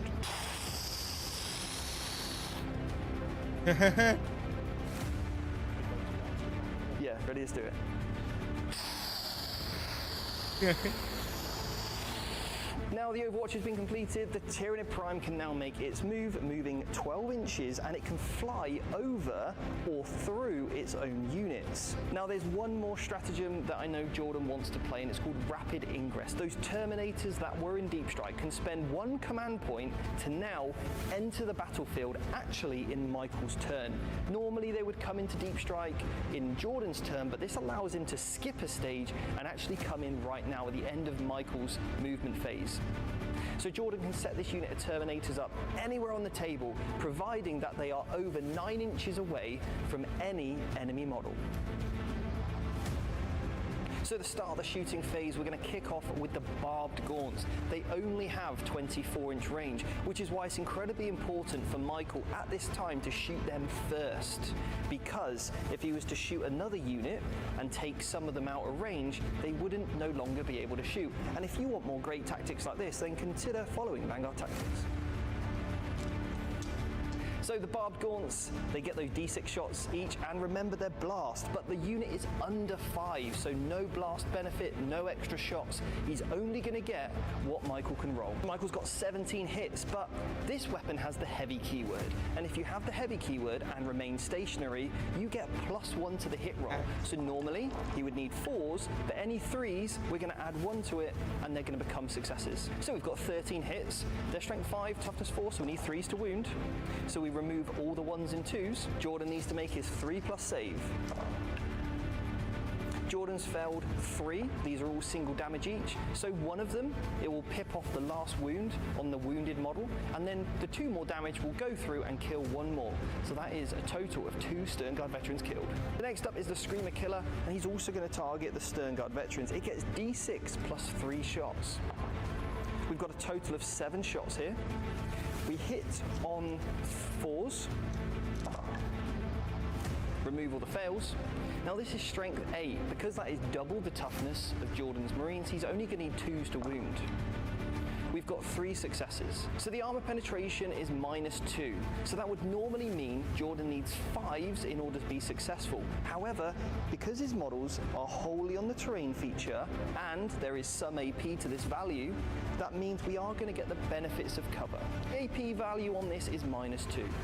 However, Jordan is in cover, so we'll get a +1 to his saving throw. So therefore it would normally be a 5 because of the -2, but we get a +1 to that, bringing it back down to a 4+. Jordan has failed 2, these are 1 damage each, and that's going to kill 1 more Sternguard. Jordan had to take that battle shock check because of the rules and was able to successfully pass that one. Now we've only got 1 unit left to shoot, and that is these Termagants. They've already lost 6 models, and they've got 1 shot each going in that remaining Sternguard, so it's 14 shots hitting on 4s. Jordan's got a 3+ save, let's hope he passes some.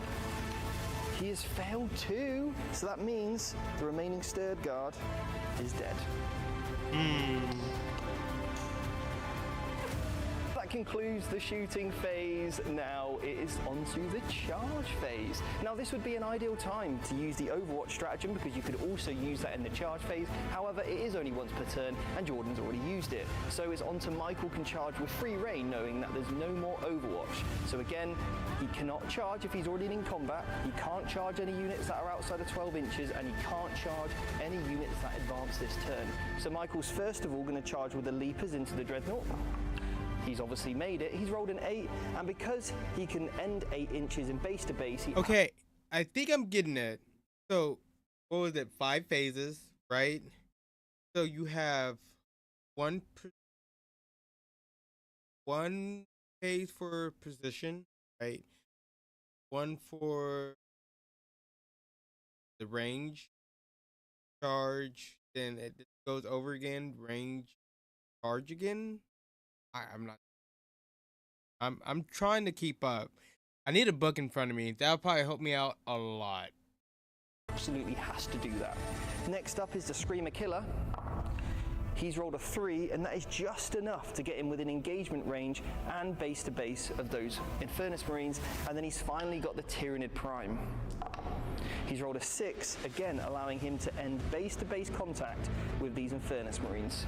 And that concludes the charge phase. It's finally time for the Screamer Killer to see how ferocious he can actually be in combat. Now the Screamer Killer has 10 attacks. He's looking for 3s to hit, so we're going to remove all the fails, so that's 3 are going to fail. We're then strength 10, so we need 2s to wound here. We've got 6 saving throws to make. Now this is -2 AP. There is no cover because you do not get cover in combat, which means Jordan does need a 5+ in order to save his models. In every single fail, we'll kill an Infernus Marine because it's flat damage 3. He has failed 5. He's actually failed all 6, which means the entire unit is obliterated from the face of the planet. We've concluded the attacks on the Screamer Killer. The models have been removed, which now allows Michael to consolidate 3 inches if he can get within engagement range. And remember, that's 1 inch. Now, Michael's Screamer Killer was within 4 inches of the Dreadnought, which allows him to move 3 and get within that ever-important engagement range. So this does mean the Dreadnought could attack and maybe kill that Screamer Killer if he's lucky, and if not, then the Screamer Killer is going to destroy that Dreadnought next turn. Now, next up is the Tyrannid Prime. So the Tyrannid Prime is over 4 inches away from the Dreadnought, which means it cannot pile in to get an engagement range. So the only thing left it can do is consolidate towards the closest objective if, and only if, it's within 6 inches, because you can consolidate 3 inches, and then you need to end within 3 inches of that objective marker range. So it can move back a little bit to claim this objective in the middle. We concluded the Leapers off camera, and as you can probably imagine, did absolutely nothing to a Dreadnought with that 2-up save and only wounding on 5s and 6s. Next up, we're going to go with the Dreadnought. So after all the units have charged, because they get to fight first by charging, that's a benefit from charging, you gain the fight first keyword, so therefore we resolve all the fight firsts. Now, any units that don't have that keyword, such as the Dreadnought, now get to fight, and we would actually alternate. So next up, we've got the Dreadnought. Now, the Dreadnought is going to attack those Leapers. It gets 5 attacks hitting on 3s, but it no longer gets that reroll because it only works with ranged attacks. He's only had 2 successes. He's wounding on 3s because it's strength 7 into toughness 5. That's 1 wound, 0 AP. We're looking for a 4-up. That fails and that kills the model with only 1 wound remaining. So now it's Jordan's turn 2. And it's time for a command point for both players, taking both Jordan and Michael up to 2 CPs to spend on any of those core stratagems. We're also going to see if Jordan needs to take any battle shock. However, Michael didn't just take those units to half strength, he absolutely obliterated them, so there is no battle shock required for Jordan. We're then going to see if Jordan scores any points, and Jordan has 0 models within range of that objective, so Jordan is going to score 0 points on the primary objective. But it's still only early days, and hopefully Jordan can make a comeback in later turns of the game. So now we're on to the movement phase for the Space Marines. Let's see if they can crush the alien scum. So we're going to start with the Dreadnought, and it's already in combat. Now, the Dreadnought has a really cool rule called Big Guns Never Tire. So if it stays in combat, it is actually, on the rare occasion, able to shoot because it is a vehicle or a monster and has the Big Guns Never Tire keyword. So Jordan's going to remain stationary with the Dreadnought and hopefully just shoot the Screamer Killer into annihilation. But he does have that unit of Terminators left, and they're going to move a flat 5 inches towards either the objective or another unit that they might choose to shoot or charge later on. So to kick off the shooting phase, we're going to start with the Terminators, and Jordan has decided to shoot the barbed gaunts. So these Stormbolters are rapid fire 2. They get 2 shots plus the additional 2, which it says rapid fire 2, giving 4 shots per model for a total of 16 shots. Now, the Librarian gives a really cool rule called sustained hits when he's leading the unit, which he is. Now, every time Jordan rolls a critical hit roll, which is basically every time you roll a 6, that's going to trigger the sustained rule. Now, the sustained hits, for every hit you get, gives you an additional hit. If it, for example, says sustained 1, you get 1 additional hit. If it said sustained 2, you would get 2 additional hits. So Jordan puts 1 more dice in because that counts as 1 extra hit for that 1 roll of a 6. We're now looking at strength 4 into toughness 4, meaning we need 4s on the wound roll. Now Michael has a 4-up save. However, because all the models are getting the benefits of cover and they do not originally have a 3+ save, we add +1 to their saving throw, meaning Michael is looking for 3s in order to be successful. Now the Barbed Gaunts got 2 wounds each, 4 damage has gone through, so that does take 4 wounds off the unit and therefore kills 2 Barbed Gaunts. Next up is the classic Assault Cannon, one of the most nostalgic weapons in the game. This gets 6 shots. It is hitting on 3s. It's missed 4 times. However, this is a strength 6 weapon, meaning we are looking for 3s to wound, but because we did roll 1 6, that gives you 1 additional hit because of the Librarian. We're looking for 3s. We've got 2 successful wound rolls, but the 6 is a devastating wound because that is a critical wound roll of a 6. That inflicts 1 mortal straight away, no save required, and then Michael has to make 2 more armor saves. He's failed 1, and the mortal wound would then kill 1 more model.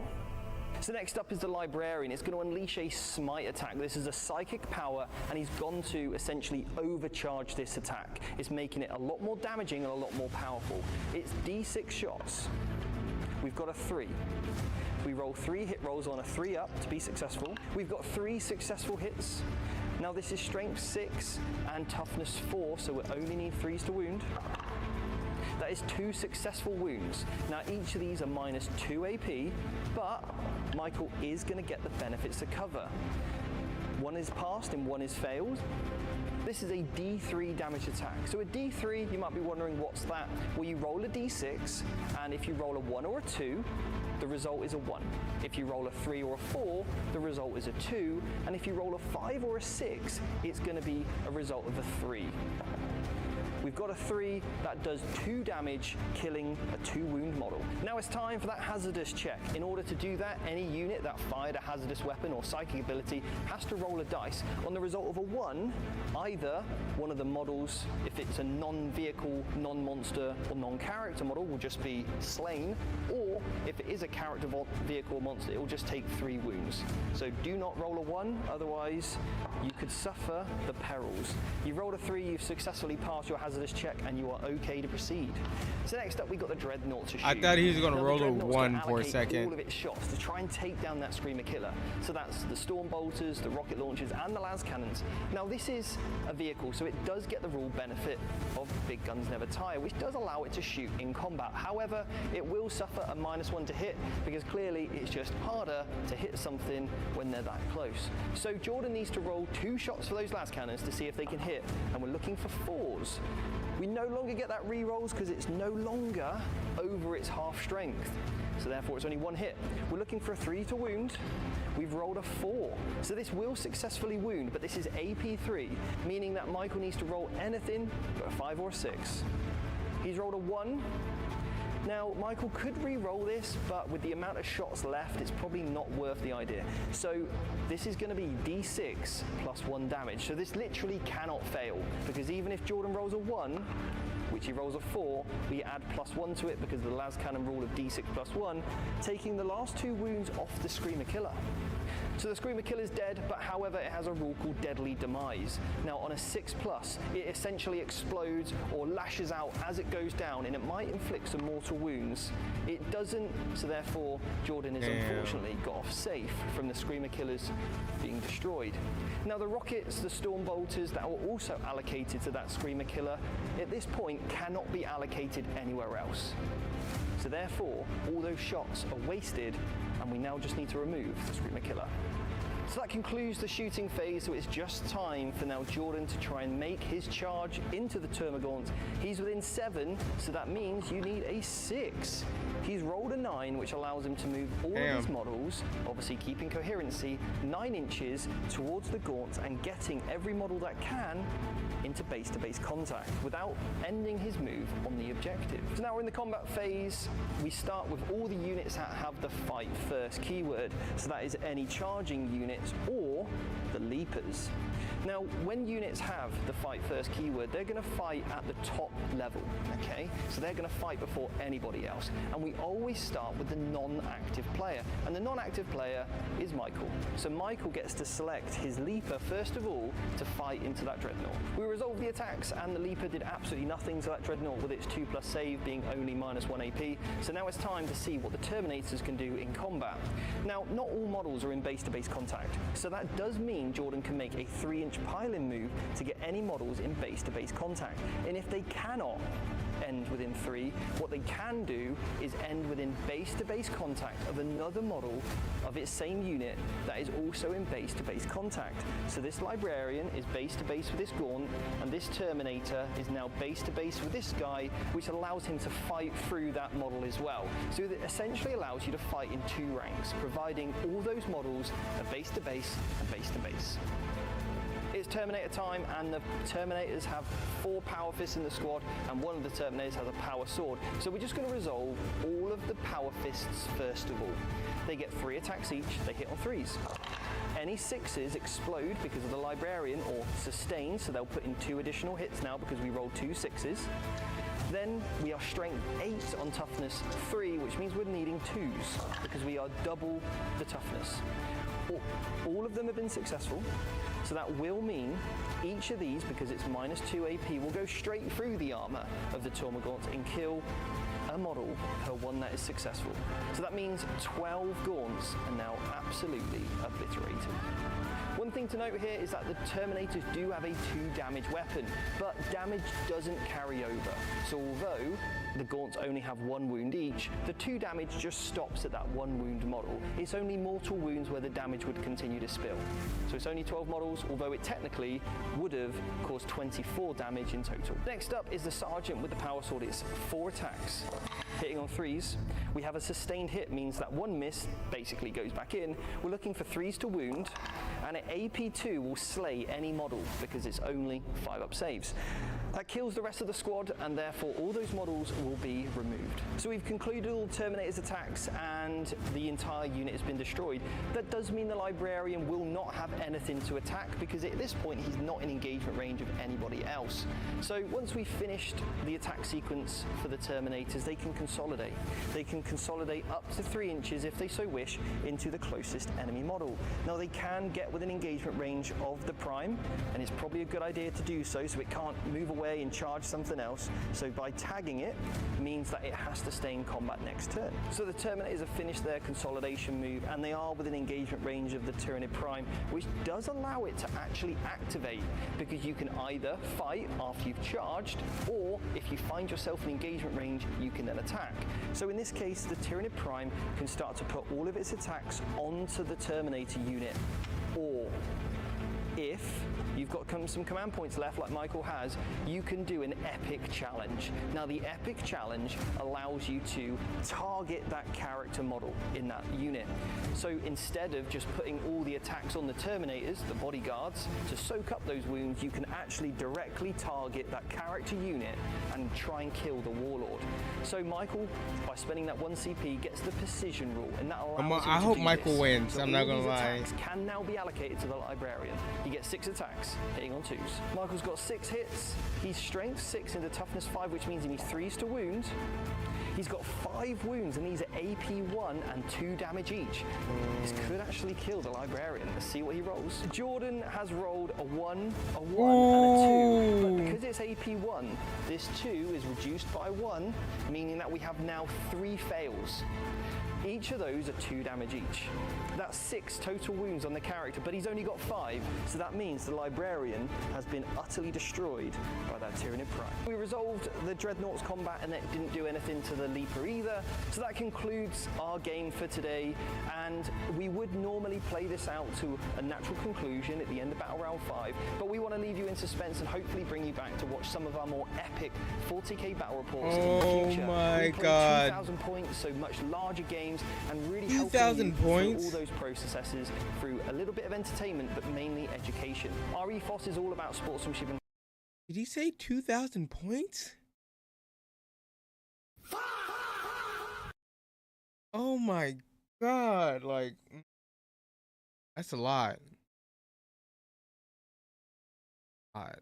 But I'll be down to watch it, okay? I'll be down. Yeah, I think I'd be down to watch one of these videos. Yeah, we definitely have to watch more, but I'm gonna give these guys a like. Vanguard Tactic, and I'm actually probably gonna subscribe to them too. There we go.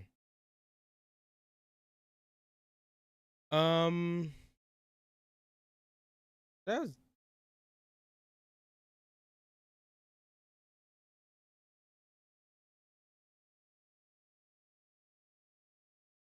I think tomorrow probably going to get into some Crimson Desert.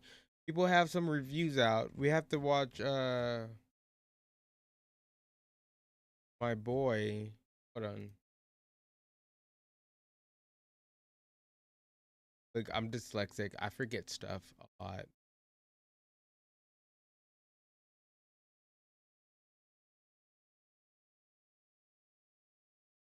Oh yeah, horse gaming.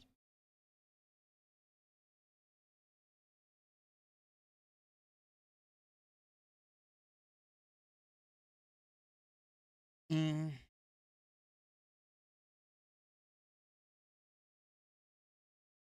This.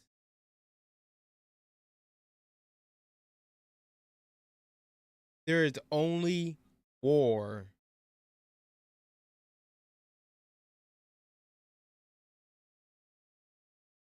That looks so dope. Okay, hold on. I'll be right back. Again, sorry.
I think after this next video we find or whatever, uh, probably get into some marathon for probably like an hour, maybe hour or two.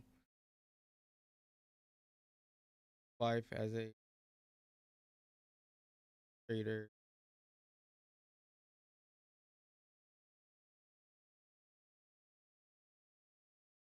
This was 2 hours ago. Bribe 40K. Bribe 40K? Now let's go ahead and check this out. The 42nd millennium.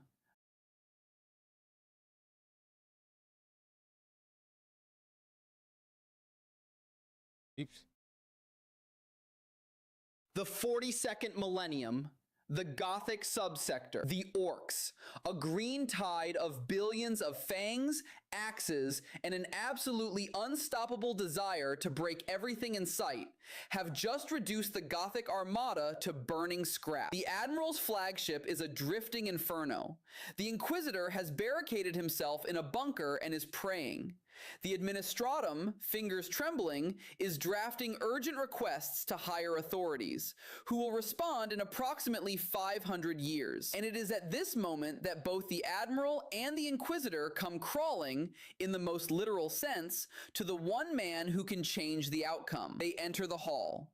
Before them sits a not-so-young man in a chair, regarding them with the expression of someone who has just been interrupted in the middle of something considerably more interesting. Flanking him, a personal guard whose combined firepower rivals a mid-tier Space Marine detachment. Behind him, a fleet of 30 Aberon-class battleships, 500 heavy cruisers, and 1,000 light ones. All of it his personal property. The Inquisitor, apparently failing to manage his nerves, says, "I am going to requisition your resources in the name of the Emperor." The man in the chair says nothing for a moment. Then he stands, and every barrel in the room swings toward the Inquisitor. "You cannot requisition anything from me," he says. "I can kill you right here and right now. After which I will send your mentor flowers and my condolences, and nothing will happen to me for it." The Inquisitor, a man the entire Imperium has learned to fear, goes red, shrinks into himself, and falls silent. Because the man in the chair wasn't bluffing. He could do it. Legally, politically, physically, he absolutely could. This man is a rogue trader of the highest tier, and he is about to dictate terms. To understand who rogue... This is pretty, it's good. I like the animations with it, but I will say it's just missing something. Like it's quiet. It needs more. Like this is voice, right? And basically like nothing else. Voice with animation. A lot of stuff needs some sound effects, some music, you know, behind it too. But what this guy, he's where I'm at. 1.5K subscribers. But it's not bad. I see a lot of potential in this channel, in this guy. Traders are, you need to go back to the very beginning, to the era of the Great Crusade, when the Emperor still personally took to the battlefield and had a habit of conquering entire civilizations before breakfast. In those days, space was a wild place. Humanity had scattered across the galaxy during the dark age of technology, and over millennia of isolation, many worlds had developed their own fleets, armies, and ambitions. Independent traders and warlords roamed the stars. People who answered to no one, dealt with whoever they liked, including Xenos, and generally felt pretty good about their situation. When the Crusades' front line rolled over them, the Emperor gave them a simple choice. You're with us, or you're not around anymore. Most chose wisely. But the problem was that some of these independent operators were monstrously powerful. They had fleets, armies, financial networks, intelligence infrastructures, and centuries of connections spanning the galaxy. Simply folding them into the Imperium as ordinary subjects would either provoke rebellion or waste an invaluable resource. So the Emperor did what he did best. He offered a deal. The terms went something like this. You take your best warships, refit them for expeditionary purposes, go wherever we tell you, and wherever we don't, that's fine too. Trade with whoever you want, build whatever you like, and generally live as you see fit. In return, you formally acknowledge the Imperium's sovereignty, pay your tithe, and serve as the vanguard of exploration and expansion in places where regular forces can't reach. We give you a document with our signature. The document says you can do almost anything. Are you in? They agreed, and they were right to do so. But here is where it gets interesting. Among those who submitted were the Chartists, the most powerful trading clans, with enormous fleets of cargo vessels. For them, the Emperor devised a separate fate. Keep your freight. So, rogue traders. Okay, so I didn't know much about them. Okay. So I just thought everyone was part of the emperor, like empire and stuff. But okay, I learned something new today. See, this is why anyone can teach you something new. You just don't know. Gotta talk to him, watch a video. You never know, man. This person has taught me something new.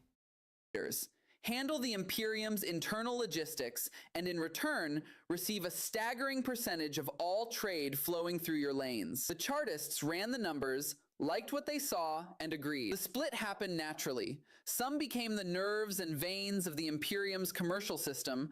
Others became its eyes in the dark beyond known space. Millennia passed. By the 42nd millennium, no rogue trader truly remembers that their ancestors and the Chartists were once one and the same. Those who do remember are only the most ancient and aristocratic of houses. The connection has thinned like a thread stretched across the entire galaxy. But somewhere in geosynchronous orbit above Terra, there still hangs a colossal station bastion. A place where Chartists converge from every corner of the Imperium. From the surface of Terra, it looks like a slowly crawling star. But step inside, and you would find a megastructure vast enough to give even Imperial phalanxes pause. It is their home. It is their memory. The entire power of a rogue trader rests on a single document. The Warrant of Trade.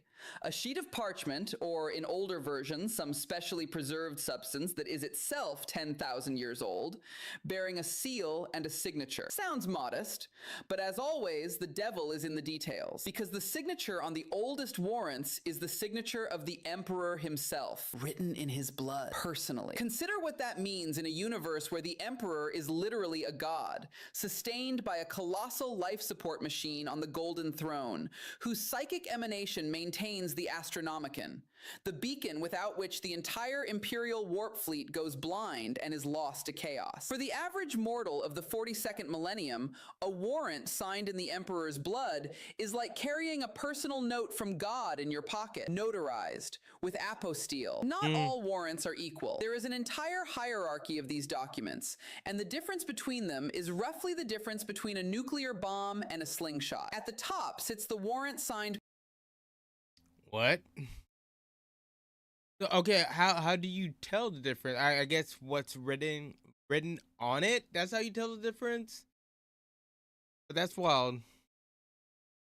Roughly the difference between a nuclear bomb and a slingshot. At the top sits the warrant signed personally by the Emperor during the Great Crusade. Slightly over 1,000 of these survive. The holder of such a document stands in the imperial hierarchy above the administratum, above most of the High Lords of Terra, and is formally subordinate only to the regent himself, Robute Gilliman, the one returned Primarch. Literally. With such a warrant, you could arrive on an Eldar Craftworld ship and sail straight for Terra, and legally, no one could touch you. One step below sit warrants signed by Primarchs. There is an interesting wrinkle here. A Primarch is, by canon, greater than any mortal institution, but he is still not the Emperor. So these warrants are slightly less absolute, though they still confer enormous authority. And given that Guilliman, upon his return, began issuing new warrants, the market has seen a modest uptick in supply. Below that come warrants ratified by the Administratum and the High Lords of Terra, already not the direct word of the Emperor, a bureaucratic substitute. Functional, but with caveats. And finally, letters of marque. This is a separate conversation, one deserving its own paragraph of gleeful mockery. A letter of marque is issued by minor administratum clerks and can be so restricted that it only permits trade within a single subsector and only in general goods, meaning even bulk ore doesn't qualify. In practice, it is a license to be a slightly more legitimate street vendor. And unlike real warrants, letters of marque are generally not hereditary. Okay. When the holder dies, the document expires, and heirs must file a new application. Given the speed of imperial bureaucracy, this means roughly never. The warrant as a political bribe. Here, it is worth mentioning one of the most elegant uses of the warrant that rarely gets discussed. Some powerful lords of the Administratum have developed a refined method for disposing of political rivals. If your opponent is too powerful for a direct confrontation and too clever to be caught by a crude provocation, give him a warrant of trade. It sounds like generosity. In practice, it is an exquisitely wrapped exile. Refusing a warrant is impossible. It would be an insult to the Emperor. Accepting it means being honorably removed from imperial politics and sent to the stars. Your enemy sails away, literally on his own battleship, with a mountain of gold and dominion over several worlds. He is rich, powerful, and completely out of the game. Brilliant. Technically, every holder of a valid warrant is called a rogue trader. This is roughly the same as saying that both a man with one stale biscuit in his pocket and Elon Musk are equally people. Technically correct. Practically, no. Rogue traders are divided informally into three categories, which they themselves call tiers or hands. The lower tier. You have a warrant. You have almost nothing else. No protectorate, no fleet, no established reputation. But you do have the document, and that alone is already extraordinary. How did you even get here? This is where the lore delivers one of its favorite absurdist plot twists. Among lower tier warrant holders, there are many who received theirs entirely by accident, through a diluted bloodline vanishing into the mists of ages.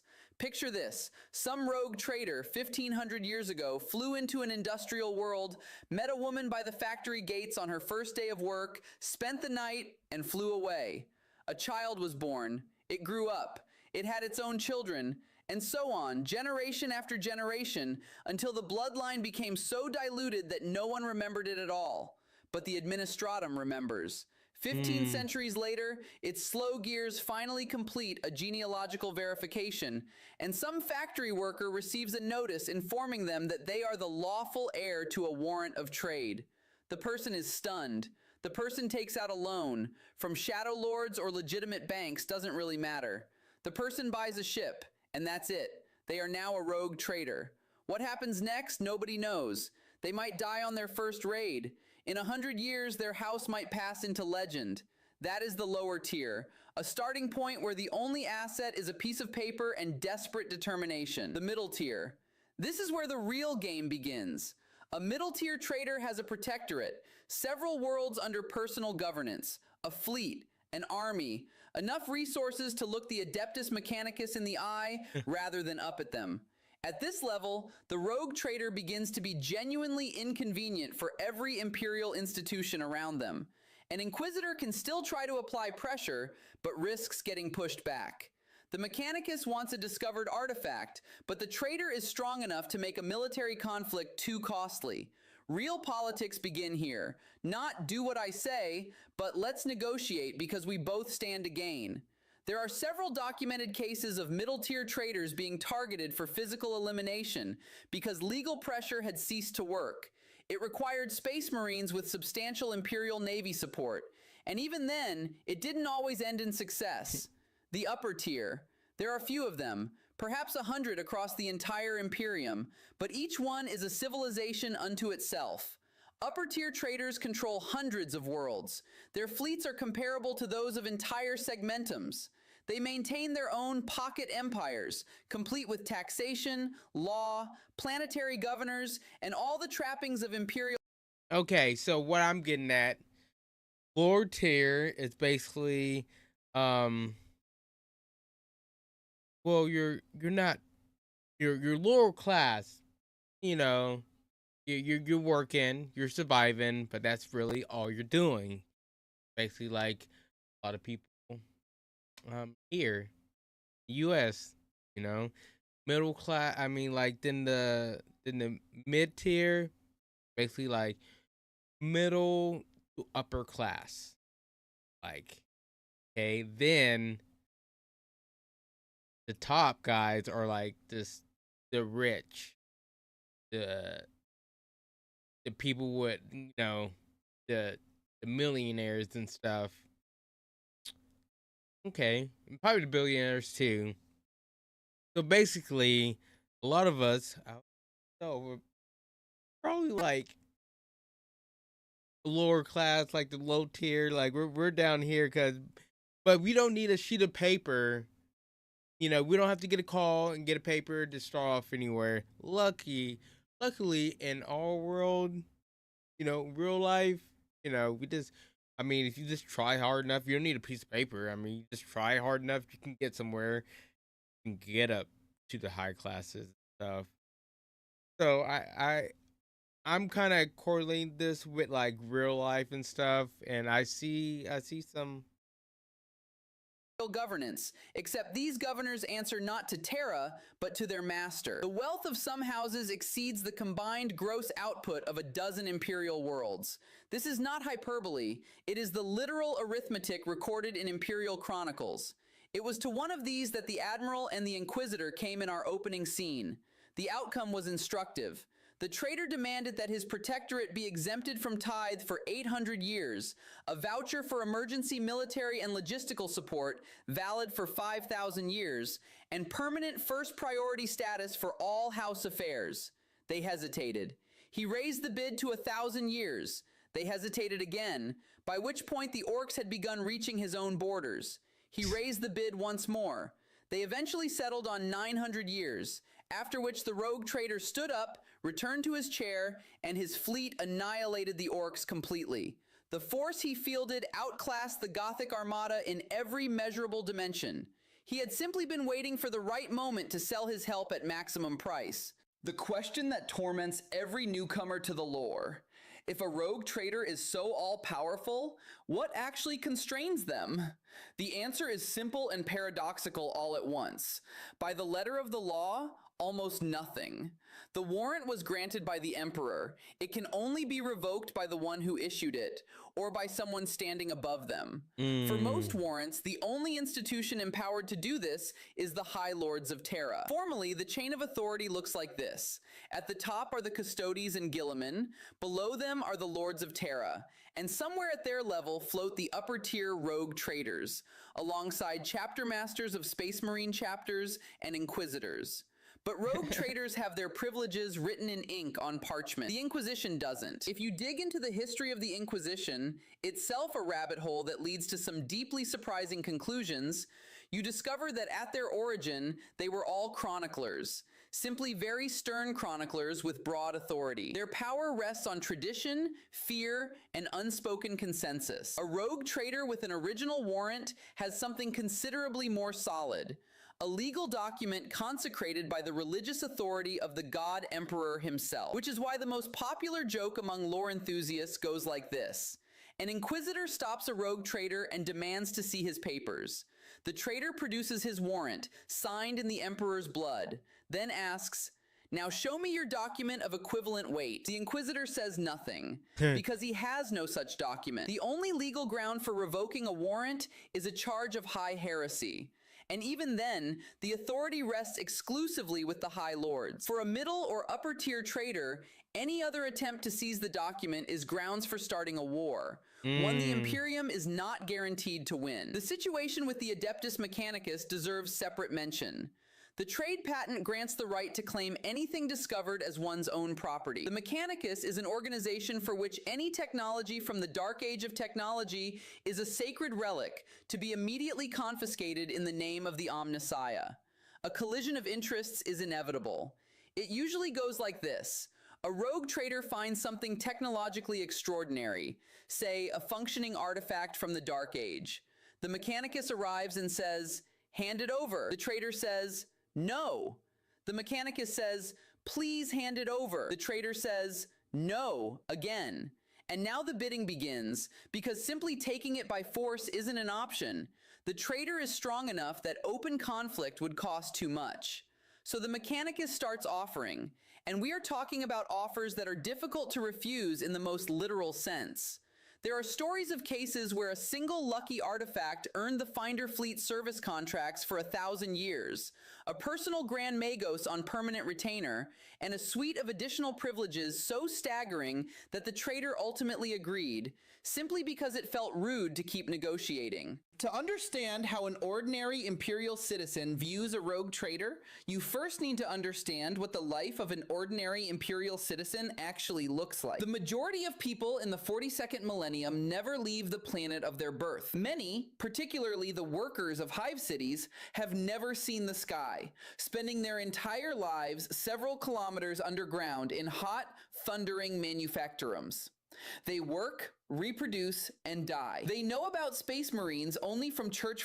Okay, it's not that bad in real life. It's maybe for some people it is, but I don't know. Let me know, because it's not that bad. We can still go outside and see the sky. Well, I'm guessing most of us. There probably are some people out there who are working in some caves and stuff, and we'll never get to see the sky. But that's them. Let's keep watching. Frescoes, and believe them to be literal angels, symbolic figures meant to inspire the faithful. Wars in other systems? Nothing. Xenos? Heard something. Best not to think about it. And then a rogue trader arrives. A human being who has seen Xenos, who has traded with the Eldar, who has been in the warp and returned, who commands a ship the size of a small city, who personally knows a Primarch, if the house is ancient enough, who has encountered beings whose very existence the average mortal has never suspected. To the ordinary Imperial citizen, a rogue trader is a numinous entity, something between a saint, a demiurge, and a rock star, on par with the Astartes. They are venerated. They are feared. Their presence reshapes the politics of entire star systems. Politically, everyone wants to be their friend. Every noble house dreams of marrying into a rogue trader family because it represents a chance, several generations down the line, to try and obtain a warrant of their own. The mechanism exists. Through the administratum, given confirmed blood ties to an active trader. After that, everything depends on how patient you are. The administratum measures urgency in centuries.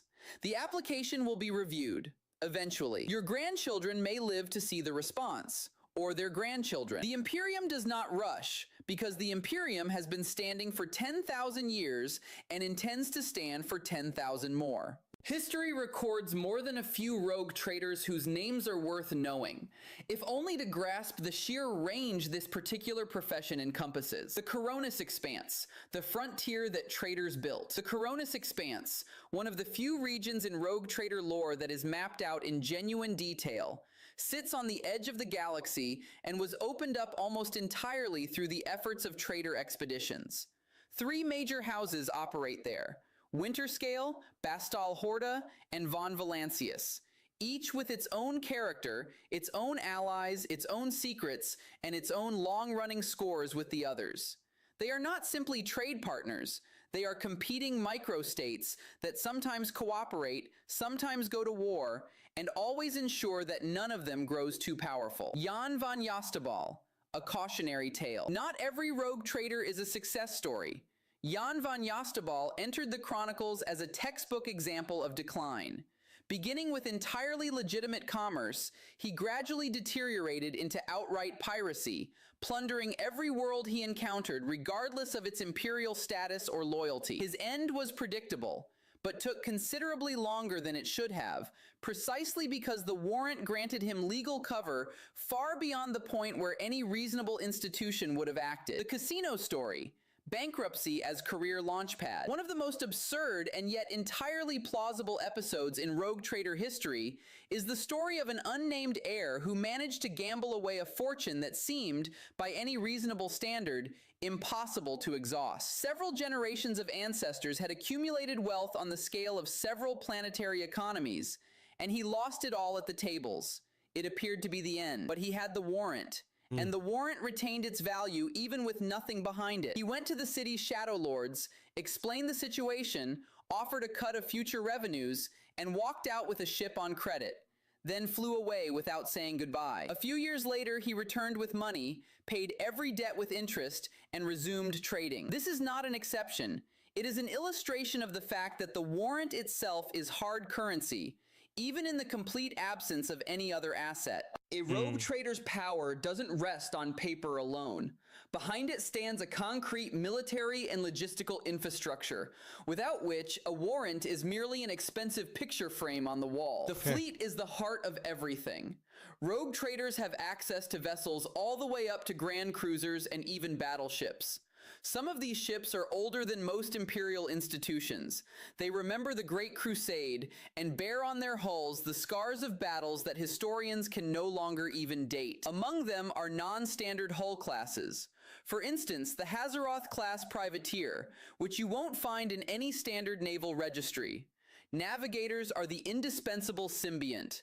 These are mutants with a third eye, capable of charting a course through the warp, the psychic ocean that permeates the universe and serves as the only means of rapid interstellar travel. Without a navigator, any ship in the warp is blind and helpless. The navigator houses, the Navis Nobilite, actively invest in rogue trader expeditions because new routes mean new data for their astrographic charts. It is a mutually beneficial symbiosis. Traders need navigators, and navigators need traders to extend the reach of their knowledge. Astropaths are the distant eyes and ears. These are psychers specially trained for telepathic communication through the warp. Without them, a ship in deep space is a completely isolated system, unable to send or receive information of any kind. A serious trading house maintains its own choir of astropaths, providing communication links between all parts of its pocket empire. Behind the facade of power of every trading house, there is its own small war. The warrant is inherited, which means there is always one true holder of the document, a king or queen in the most literal sense, and an enormous number of relatives, every single one of whom wants to be next. Sons, daughters, cousins, distant relatives through 8 degrees of separation, illegitimate children from chance encounters on industrial worlds. All of them are potential heirs, and all of them are potential threats. The struggle for succession in trading houses is waged by every means available. Political alliances, marriages of convenience, trade agreements, conspicuous demonstrations of loyalty, secret negotiations with rivals, and, when all else fails, a quiet poisoning at the family dinner. The ferocity of these internal wars is directly proportional to the house's wealth. The more that is at stake, the more ruthless the game. At the same time, such conflicts are kept hidden. Weakness displayed openly will immediately attract rival houses who smell blood. So, externally, a trading house always appears monolithic, while internally, it may resemble a powder keg 1 second before detonation. Age matters enormously. A house tracing its lineage to the first warrants of the Great Crusade is incomparable in accumulated resources and influence to one that received its warrant 200 years ago. This is old money versus new, and the difference here isn't in bank balances, but in networks of alliances, obligations, secrets, and connections built up over millennia. Look, how the hell do they keep track of all this stuff, especially when it's like 100 years, 1,000 years later? You know, like how can a guy that's at the bottom just get a what's it called now, the paper? Like, is this all logged? Like every person, especially like if you're in the Empire or something, like, you know, once a rogue trader gets, you know, become part of the Empire, they they get put in the system. So does that mean, let's say thousand, I, billions, billions of people are just logged in the system. So at some point, like 1,000 years later, yeah, you can get something handed down to you. I don't know. This is Behind a all lot of this grandeur information. and power, it's easy to lose sight of the central question. Why does the Imperium tolerate such independent and potentially dangerous players within itself? The answer lies in the nature of the Imperium itself. It is vast, rigid, bureaucratic, and profoundly inflexible. A million worlds bound together not so much by roads as by inertia, tradition, fear, religion, and rules 10,000 years old. There is no room for improvisation in such a system. Regular Imperial forces know how to fight by the manual, trade by regulation, and govern by precedent. But the galaxy has not read these manuals. Beyond the edge of known space, where there are no maps, no fleet, and no certainty that the next star holds life or death, you need a different kind of person. Someone who can make independent decisions, negotiate with Xenos if it's profitable, fight them if it's necessary, and build relationships with civilizations of which Terra has no awareness at all. A regular army is useless here. It has neither the authority, nor the flexibility, nor the motivation. Rogue traders are institutionalized adventure. They are a way to legally embed within a rigid system the element of chaotic freedom that the system itself generates at its fringes. Without them, many of the worlds now part of the Imperium would have remained unknown. Many Xenos races would never have become trade partners, and some threats would simply not have been detected until it was far too late. The best historical analogy is the British and Dutch East India Companies. Private military trade corporations operating under a state mandate, empowered to declare wars, govern colonies, and effectively build independent states under their home nation's flag. The difference is only in scale. There, a few continents. Here, a few hundred star systems. Epilogue. Winners at life. Back to that hall. The Admiral and the Inquisitor stand before the upper-tier rogue trader. The Inquisitor is no longer demanding. He is asking. The Admiral shifts from foot to foot like a scolded child. The trader sits in his chair and regards them with the same expression. A man with more important things to be doing. In this room, there are no equals. One man holds a piece of paper that outweighs every rank, every honor, every insignia in the room. One man can name his price, and it will be accepted. Because the alternative is watching the orcs finish what they started. He negotiates not because he is greedy, he negotiates because he can. Because his entire life and the lives of his ancestors and their ancestors before them, this house has been paying its tithe, mounting expeditions, losing people in the warp, fighting Xenos, discovering worlds, doing all of it at its own expense, without guarantees, without insurance. Now the bill has come due. 900 years without tithe. Deal closed. This is what it means to be a rogue trader. Not just a wealthy adventurer. Not just a lucky captain. This is an institution. A living memory of a contract written at the beginning of time. A person who stands between the rigid order of the Imperium and the chaos filling everything beyond its borders, and somehow manages to make a fortune doing it. The greatest bastards in the galaxy. Winners at life. And if you ever get the chance to be one of them, take it without a second thought.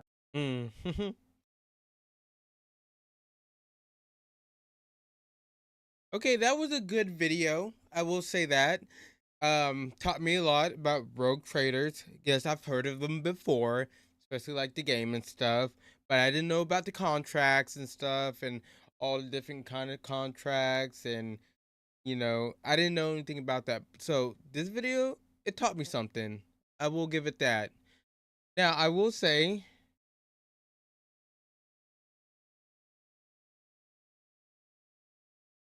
I understand, right? He has 1.5 thousand subscribers, which that's about where I'm at. So that you can be like, you can't tell him you can't do this or whatever, but I watch a lot of videos, okay? Like, people can judge my videos. It's understandable. I'm probably not the only one you watch, okay. But I will say some things need to be worked on. I feel like a lot of these images are probably AI generated. If you go back, right, it'd be like characters with like 3 hands, 3 arms. Uh, it was one part where the character they were shaking hands like this, like it screamed AI. Then like with the voiceover and stuff. I don't know if it was one person or two people. Sometimes the audio would sound way different. I don't know. I'm not sure. And I don't want to say it's like AI or anything like that. Okay.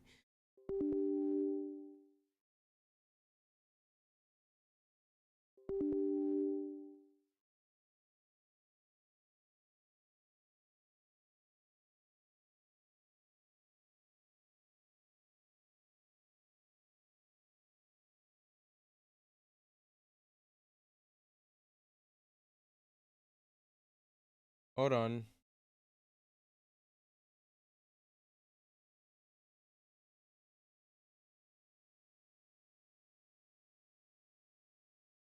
Delete some stuff real quick. Give me a second. Give me a second. I know everything's probably bugging out and stuff.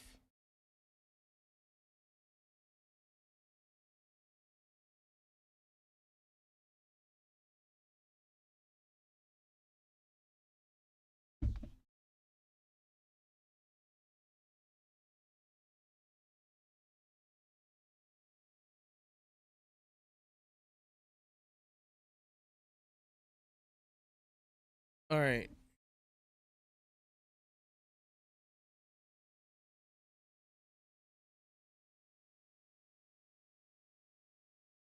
Gotta get rid of some big boys.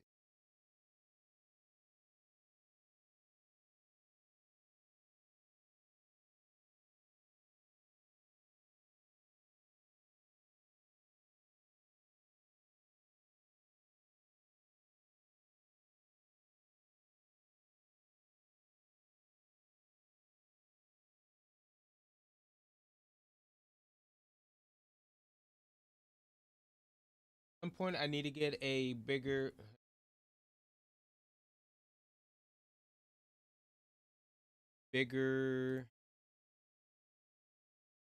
I need to get more space.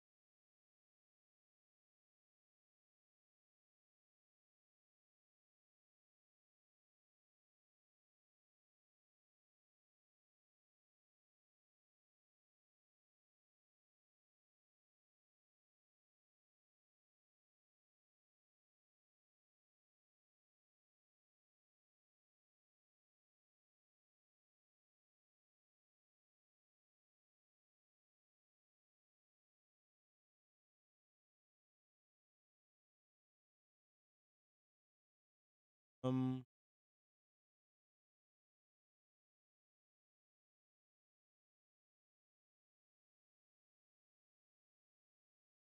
we back?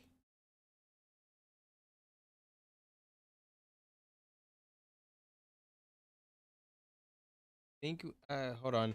I'm gonna give it a second, real quick, and make sure everything is good. Okay. I think we're back. Me. Let's back up.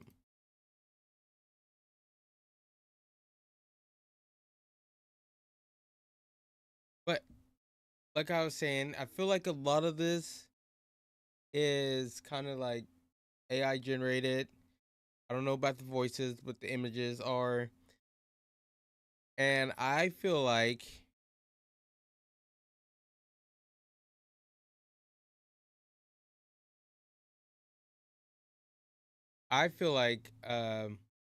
pretty good video. He's very knowledgeable. If he himself or whatever, or even, I mean, if he had to, not saying if put it in AI or anything, it is, so had to put it in AI, so he's very knowledgeable about Warhammer, no matter what.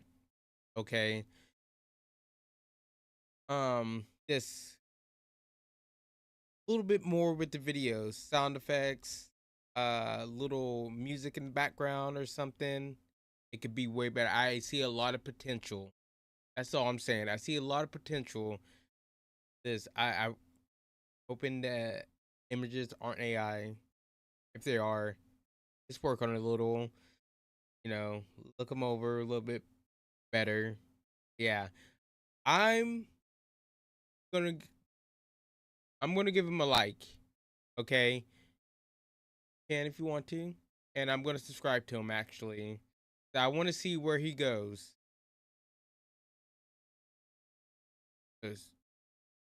Subscribe 40K. Subscribe. Hope I'm saying that right. Subscribe 40K. But I like the video, so yeah.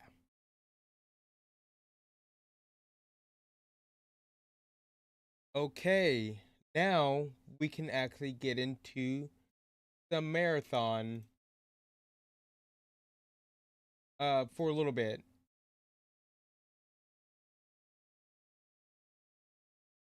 Gotta do a little bit grinding. Marathon.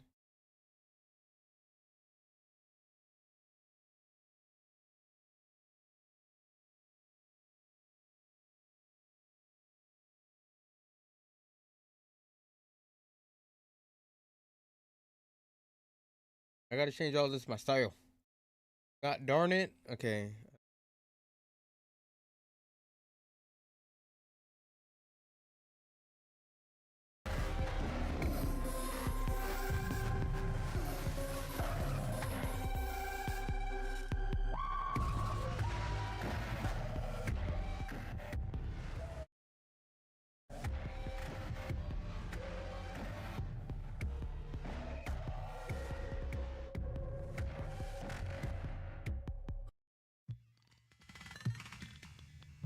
Why, like, this is so loud.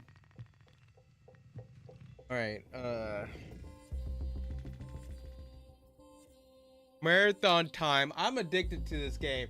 Okay, I'm just gonna say it. And a moth in here. Something's flying around my butt. I don't know what it is, chat. Oh.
All right. Oh, yeah, I forgot I can do that. I keep forgetting I have that on my Stream Deck. I forgot I can just control a lot of my stuff right here.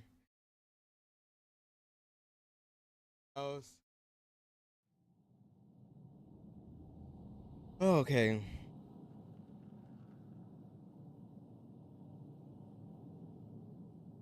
So, probably do a couple quests, try to get some stuff done.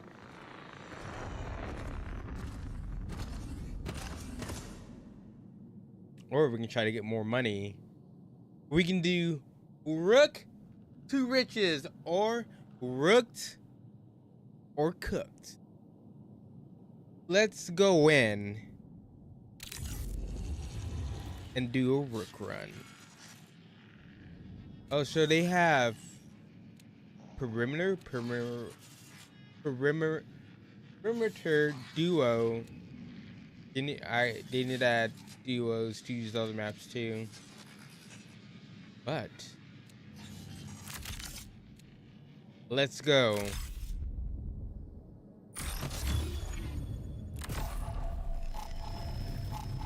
Let's go, baby.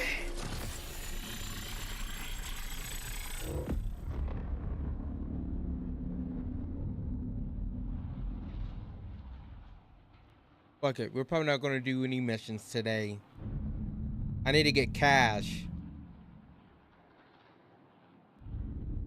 This is what you have to do sometimes as a solo player. It is what it is. 10 minutes remain until force signal recall.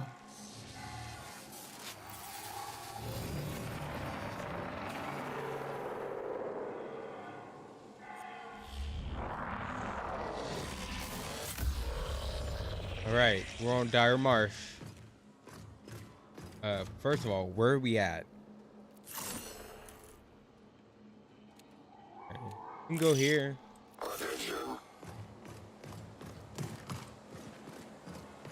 Alright, so we gotta play a little slower. I mean, I think I heard gunshots northeast.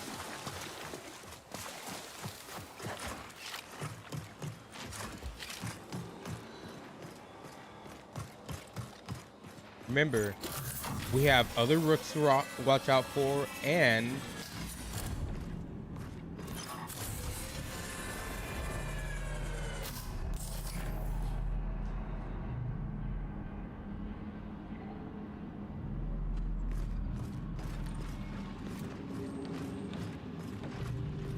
okay, that's AI.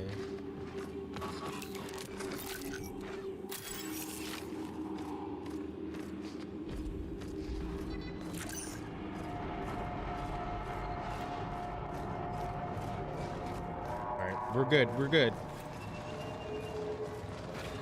Let's actually try to make it out with some money and material.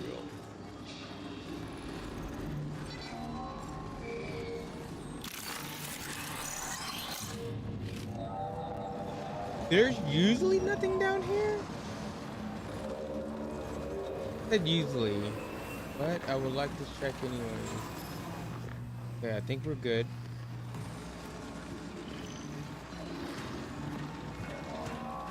Gotta make some money. That's what Brook runs are all about. Money, baby. Money, money, money. Now, if you play with a team, you don't have to really worry about money like that. But solo players, yeah, we gotta worry about this kind of stuff.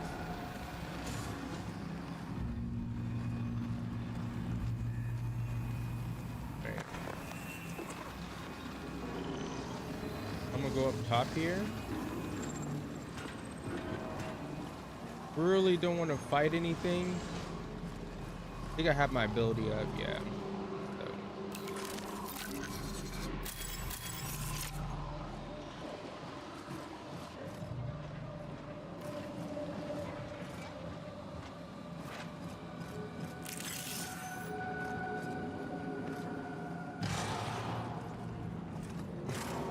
That was loud.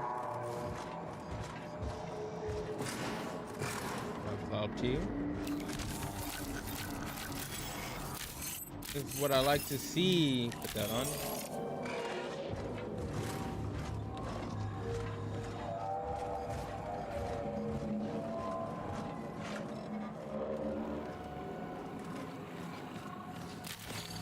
That.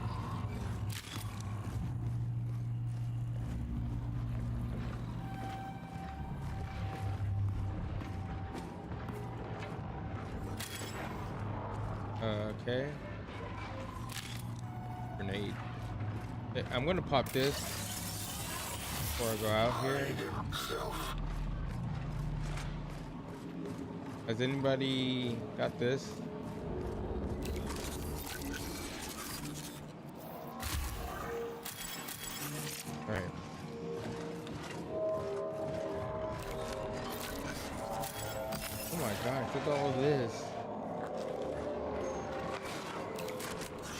Looking good.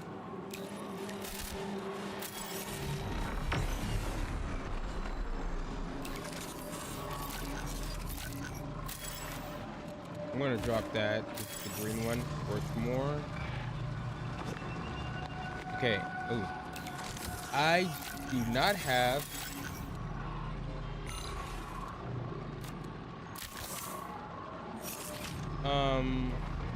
My ability. I got 30 seconds on it. Oop. Yeah. Nice. Nice. Okay. 5 minutes remaining.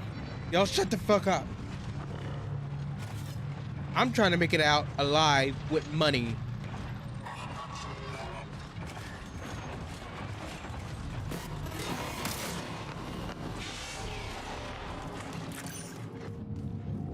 Oh no. Maybe getting a little too greedy here. Guess I'll take that. Oh, more of those. Yes. Drop that. I'm out. Catch me if you can, suckers. Pussies. Why is this red? Okay. Okay. Where are we at?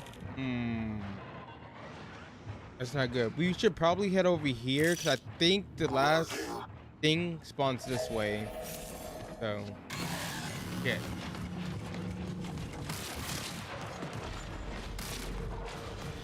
Ooh, juking him. Okay. What's in here?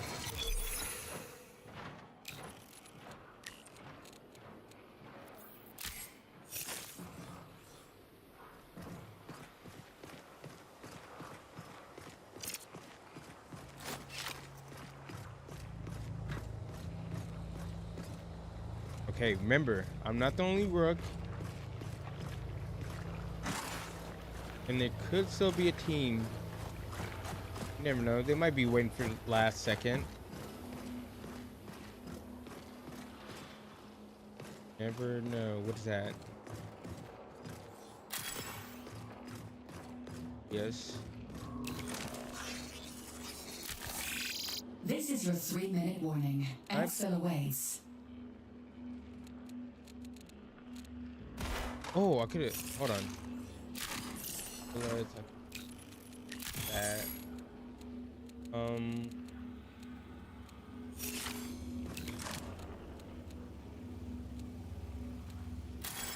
Got a lot of health, which is good.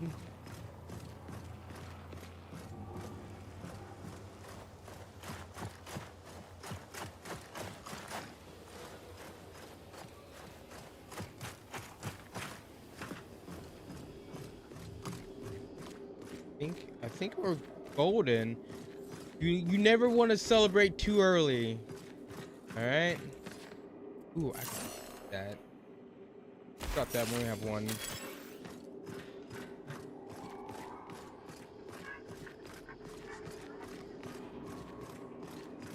I'm hope I'm right about the spawn. So I remember the spawns on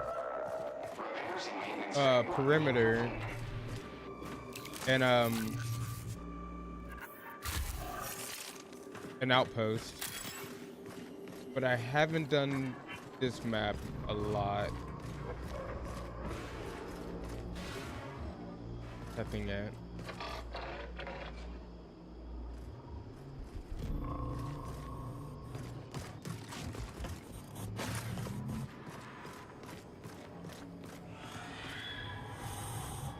Oh, I think this is a real bag.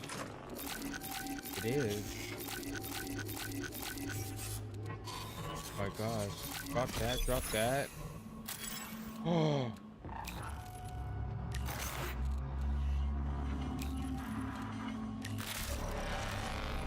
Connection collapse imminent. Exfil immediately. Okay. Oh fuck. What else can we drop? We don't need that. Okay, we don't need that.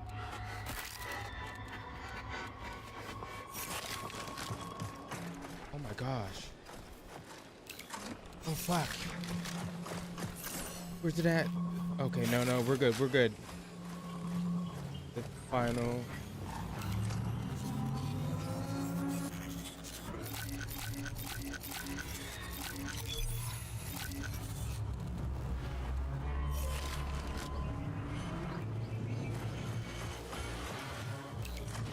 This is what being a rook is all about. Okay. I don't trust that bag. Well, hold on.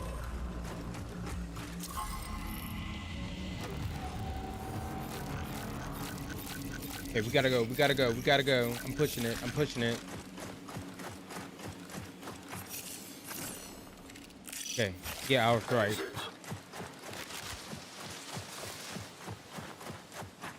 And hopefully we don't get jumped. Or...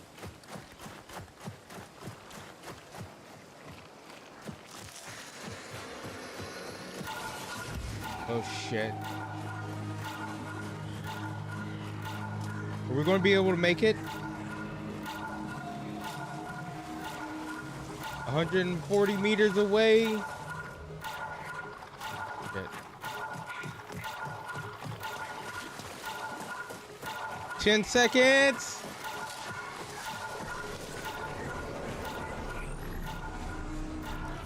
No, it's right there, and I... no! I got too greedy. I got too greedy. I got too greedy, man. Never get too greedy. All right, okay. The greed got the hold of me. We going again. Man, that was a good run, though. That was a good run.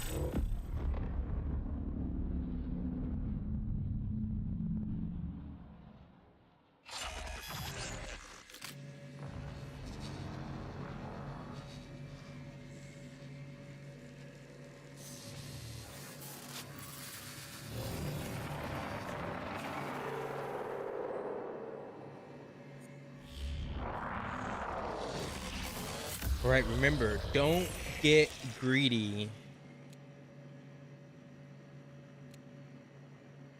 Here, maybe? I don't have a good weapon this time. The other pistol was way better.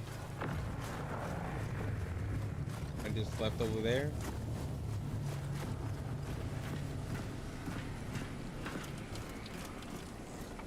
Okay.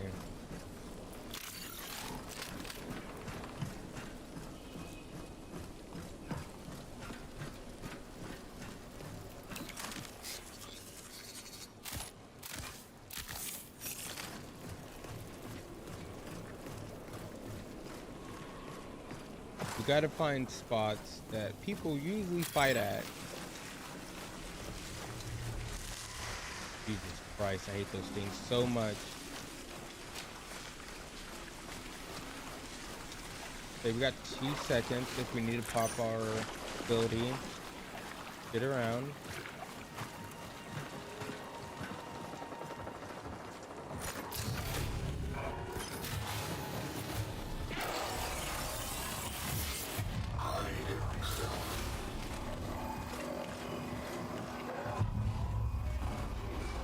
Is there anything in here? Just these guys.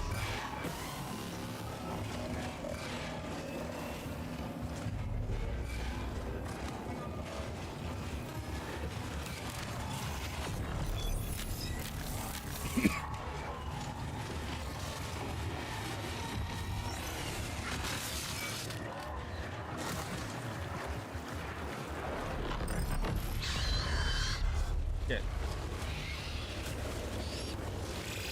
15 minutes until signal. I do need these. Like the small stuff after a while, like, don't pick up. Guess you really don't need it at some point, but... okay, so we can't go over there. think a plant right there.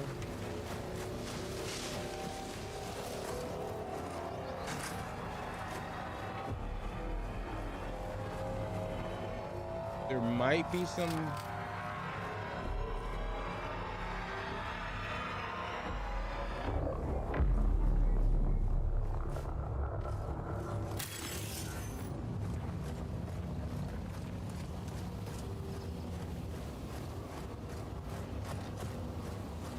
I wonder if everybody just like queues into Outpost. That's more of like not an in-game map, but that is where some of the best loot is. You know? And if you're a rook, I'll get a lot out of there.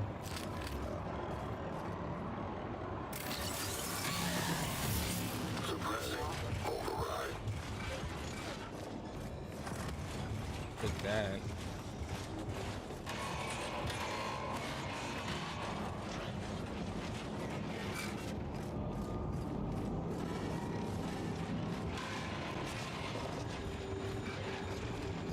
Alright, we gotta go upstairs.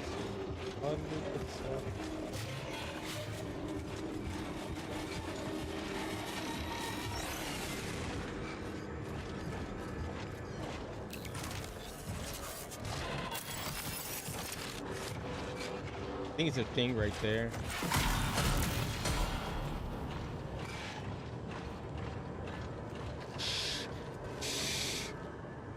You don't want to make a lot of noise, okay?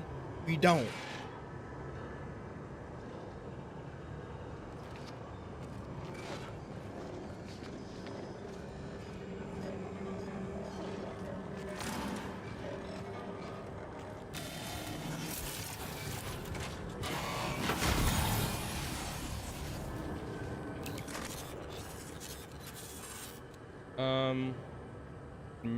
Much rather have that.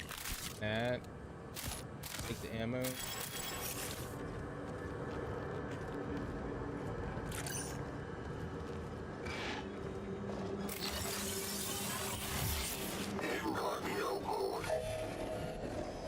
Now sometimes a thing spawns up here. It has some pretty good materials in it. It didn't spawn this time. Oh, well, it did. Yeah. Yeah, boy. This is what you want.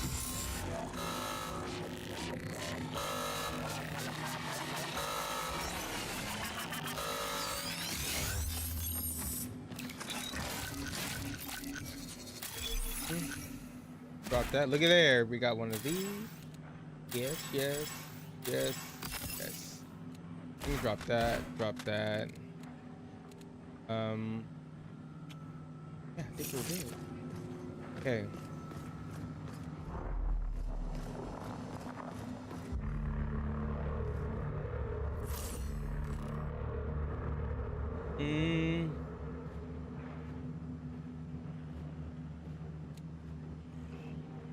I don't know if this has been lifted already. We can try to go over here. We still got like 10 minutes. Wow. Ooh, I see a thing right there.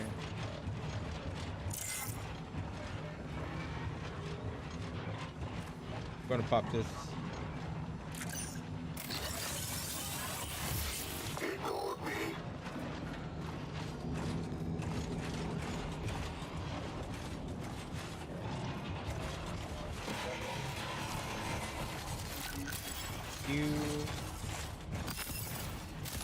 Ammo. Cool.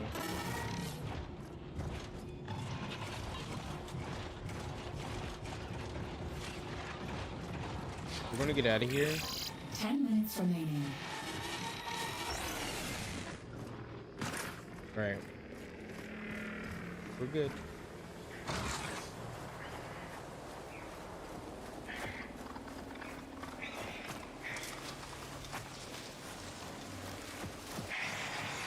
Fucking birds. Realize they're fucking birds.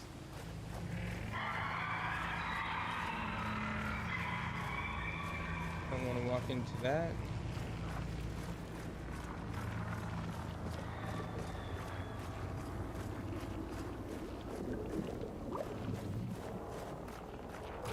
Is there a team that's slayed out? I hear somebody.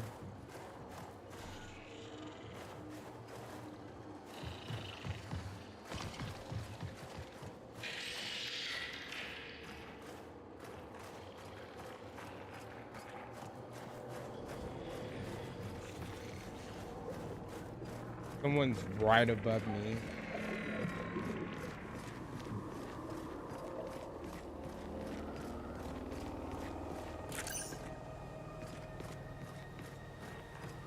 I'm gonna go this way. Look, I don't know if it's a rook or a player with teammates.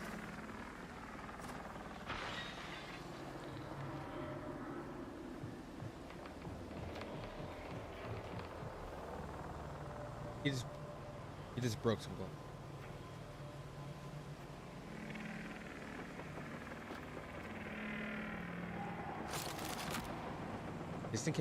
Just in case I can defend myself.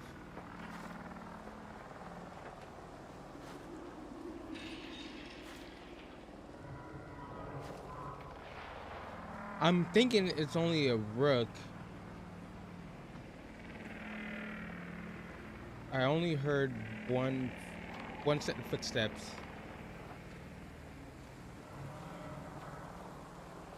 So.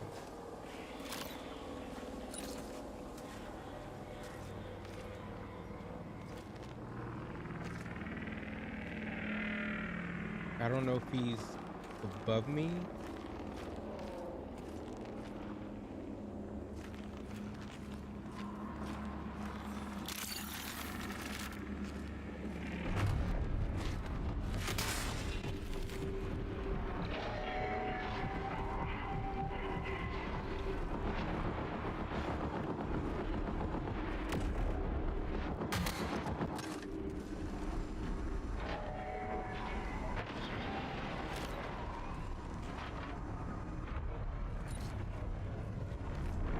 What's going on out there?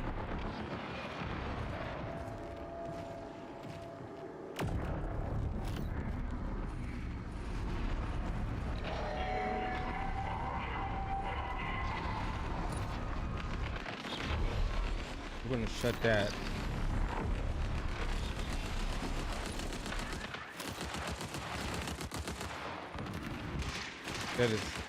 That is not a rook. That is not a rook. I want to make it out alive with some money, baby. That's what I'm trying to do.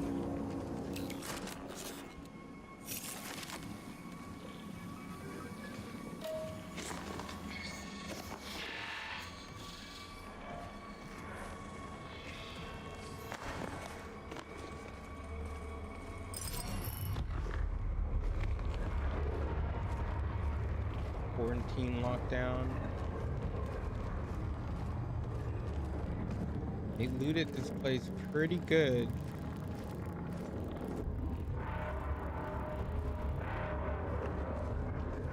See what's in here.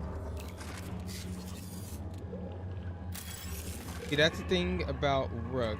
Yeah, you do have to play a little bit slower. Take this off.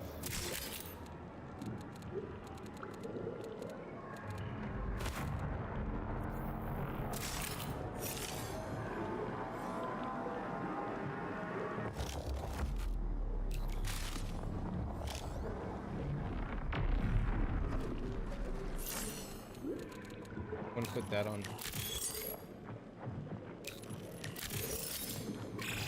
Five minutes remain.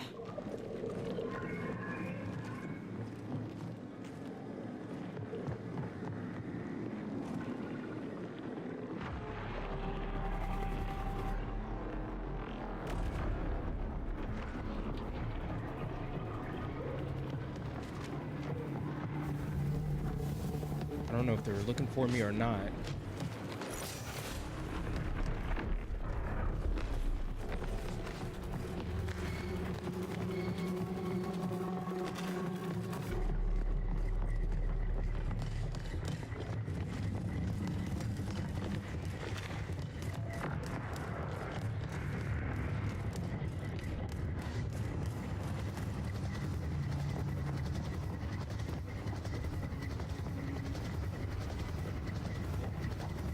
Okay, I think we're good. I think we're good.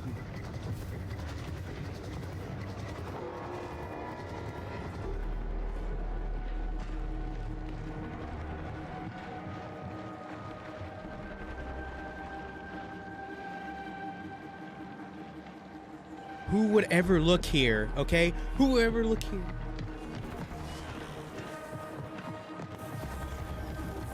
Shit.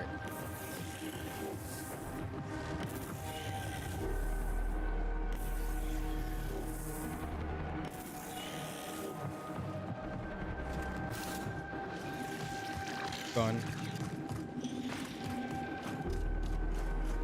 I'm gone.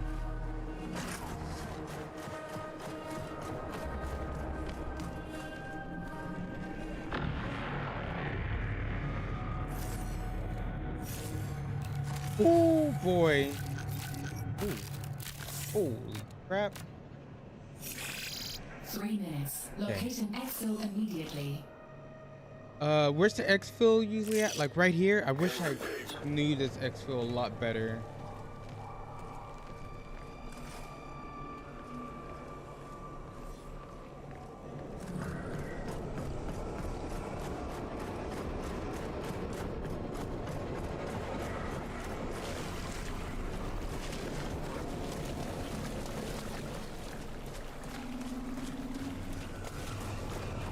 Come on, we gotta make it out with some cash, baby. We can do this. Okay, yeah, the exfil usually right here.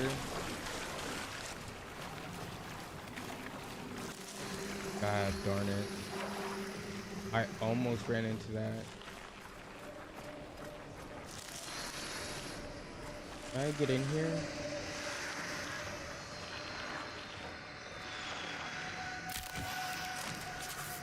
Good. No money. I think right. I get this. I need this.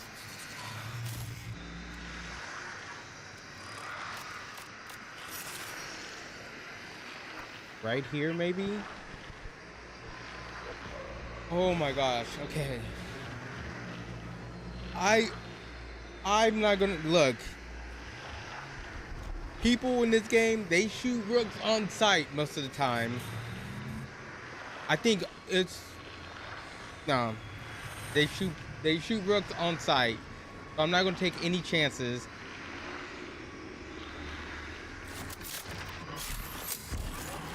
Just in case.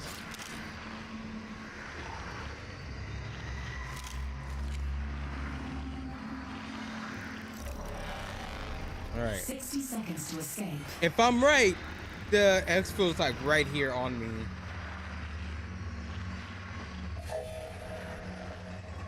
I could be wrong though. I don't know this map that well.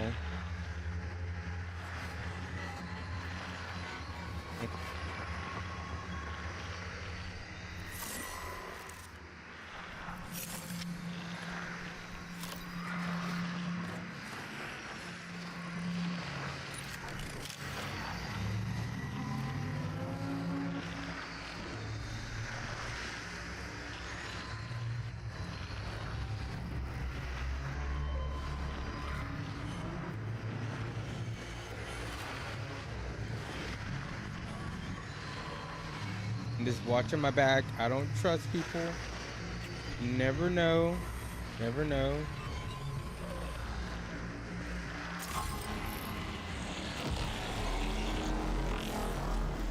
Like I said, right on me, baby. I don't want to go in just yet.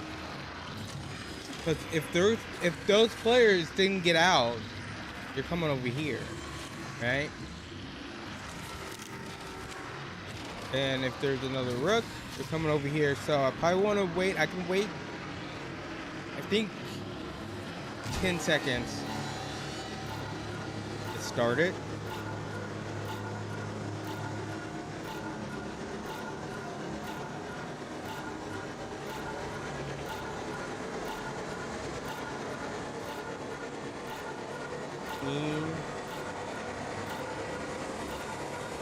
Right.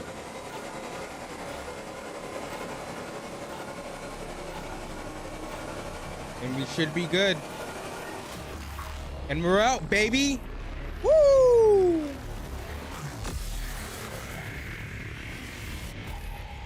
Okay. One good run.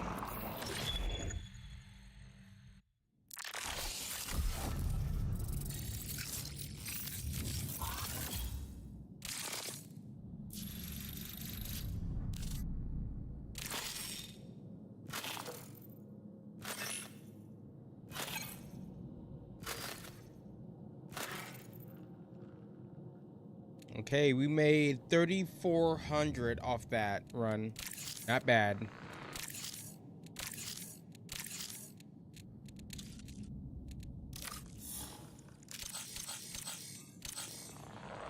All right, 3,400. Go back in. Our marsh. We need to find some fights. Well, not me, but where people fought. Loot some good stuff, man.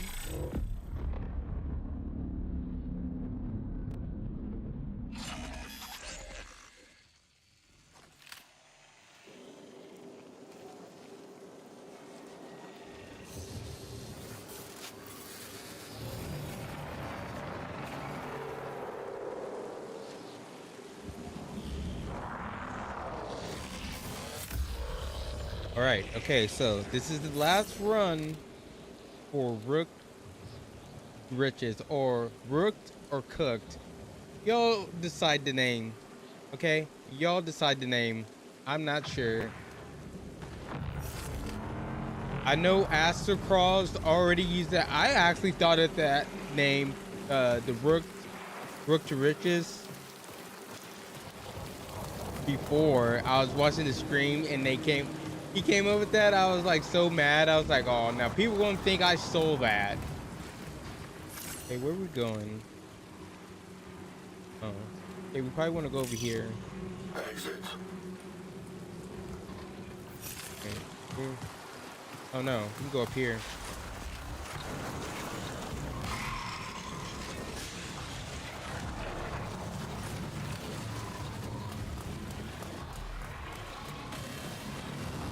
A body right here.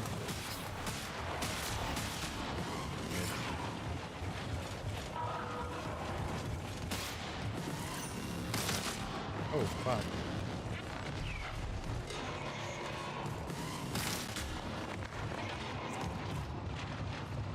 You gotta pop.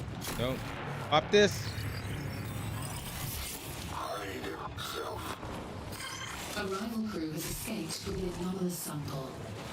That's fine. Whoa, a lot of bodies right here.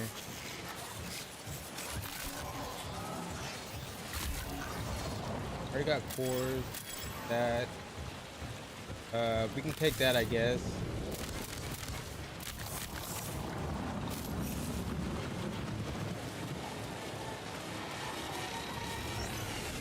Yet. Okay. Thing in here. Good. Oh my gosh. There was a fight over here.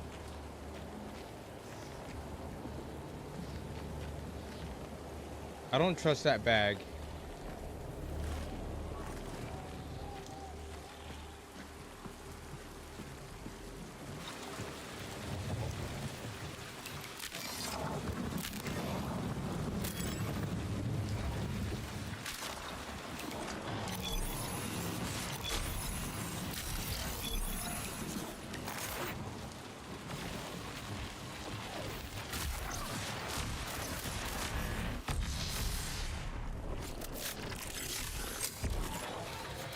Got 8 seconds.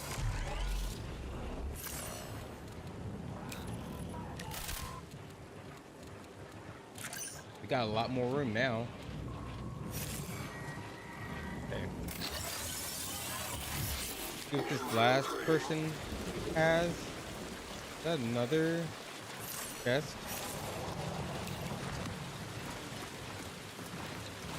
Oh my gosh, what's that?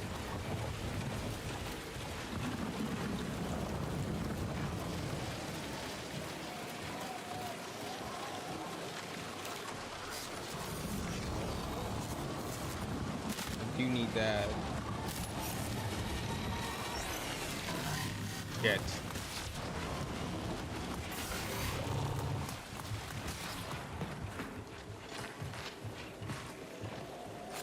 Okay, if this isn't a regular bag, could be one of those explosive bags.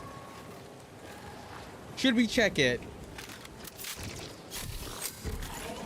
We only get 3 runs in Rook, Riches, or I'm just gonna call Rooked or Cooked. Am I gonna be cooked? Okay, you never know. Forced recall in 5 minutes. Look, you never know. Okay.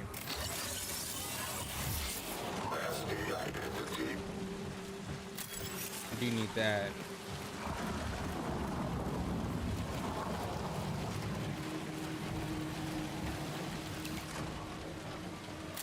Guess we can take this stuff.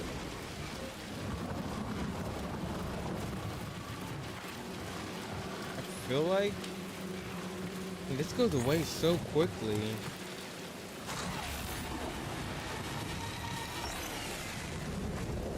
All right.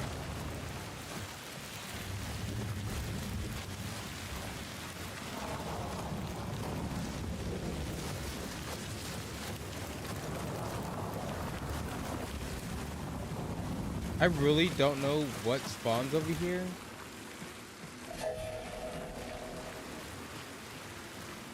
There's a boss up. We still have 3 minutes.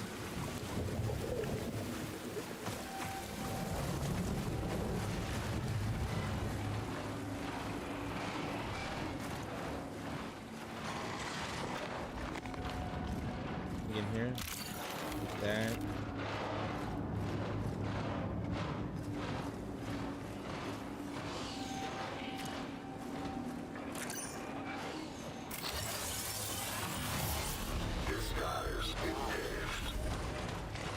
There's the big guy right there. Don't want to disturb them. Excuse me, gentlemen.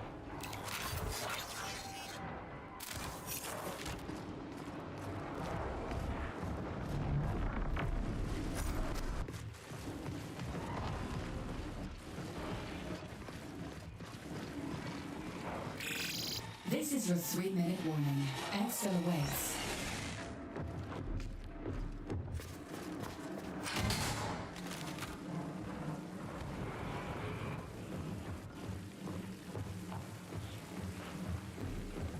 That's a player. Right here.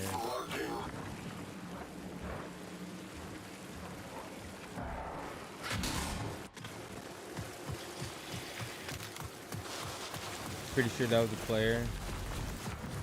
But we have to make it over here to exfil. So not a terrible. I'm not gonna say anything yet. I'm not gonna jinx myself.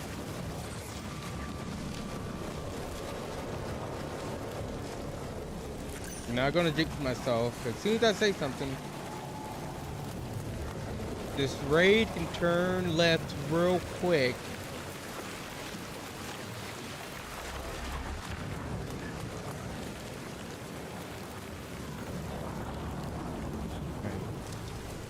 We can do a little bit more looting as long as we're close.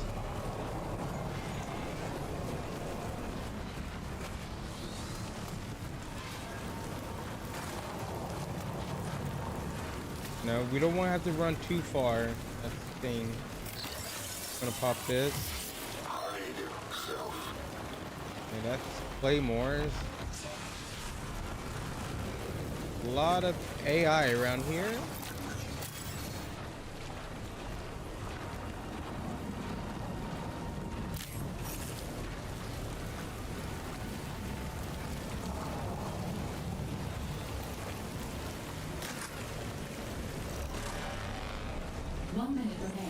Exfiltrate now.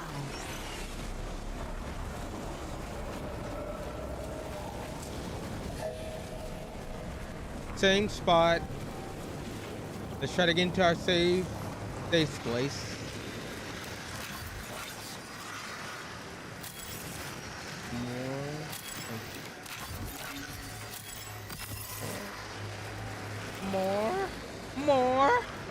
So, same plan as last time, and we can make it out safe. That'd be 2 good runs out of 3. And this one is actually a pretty good one. It's better than the last one. I think the first one was my best one, but I didn't make it out, okay?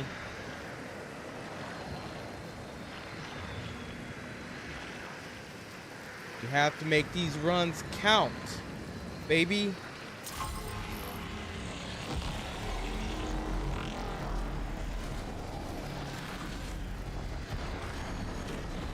All right. Remember, we can wait for about 10 seconds. Everyone want to start heading that way? I know we're close. But we mix that exfil with cooked.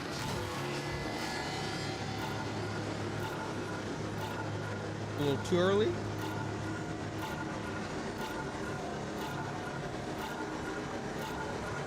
A little too early. Not yet. Not yet. Now.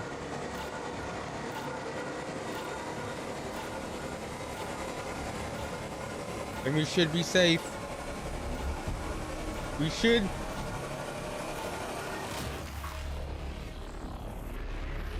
That's the reason I didn't go in like right away. If I would have went in right away, he would have saw me. He didn't have really much to do, but we made it out. So we had like 3,400 on the last run. We came out with more weapons and stuff this time. Let's see what we this time. Probably not as much. Yeah, we came out. We have a lot of ammo, weapons on this run. So, like blue cores. This was, if you're talking about like equipment, this is better. We had a better run. But if you're talking about money, the last one was better. But yeah. Came out with a blue backpack, a long shot with some mods on it, a blue core, 3 blue implants, 3 weapons that I'm probably gonna get rid of. That's 160. Much. This is a lot right here. But yeah.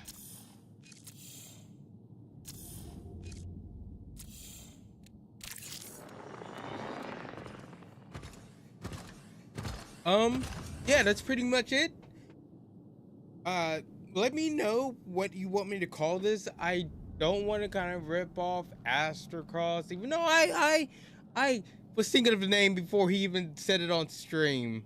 But I'm willing to go with like Rooked or Cooked. Let me know if that sounds good. And if you like the video, give me a like, subscribe, bring that both more videos, and I'll see you next time. I'm out. Woo! Brooke, we're cooked. I think we didn't get cooked this one.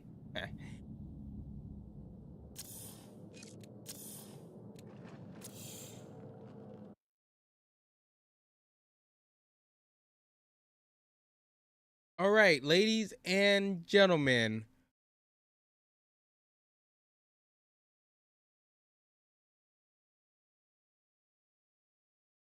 Get everything set back up. Hold on.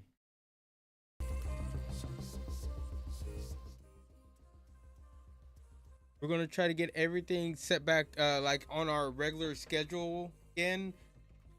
It's been a mess since I was sick, but try to get those videos for next the Warhammer videos for next week. Try to get some marathon videos out and stuff. And yeah, we're gonna get back on schedule. I need to start making shorts. I think I just need to pick a day to actually just knock out shorts. You know, 5 or 6 shorts. Bam, call it there.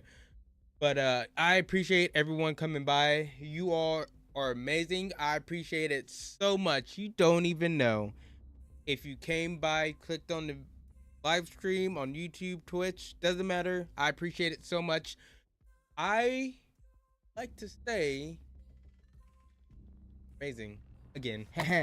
But I hope everyone has a good day or night wherever you're watching me. And like I always like to say before I leave, please, while I'm gone, don't do anything crazy, okay?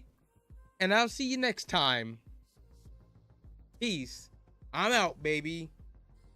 Woo!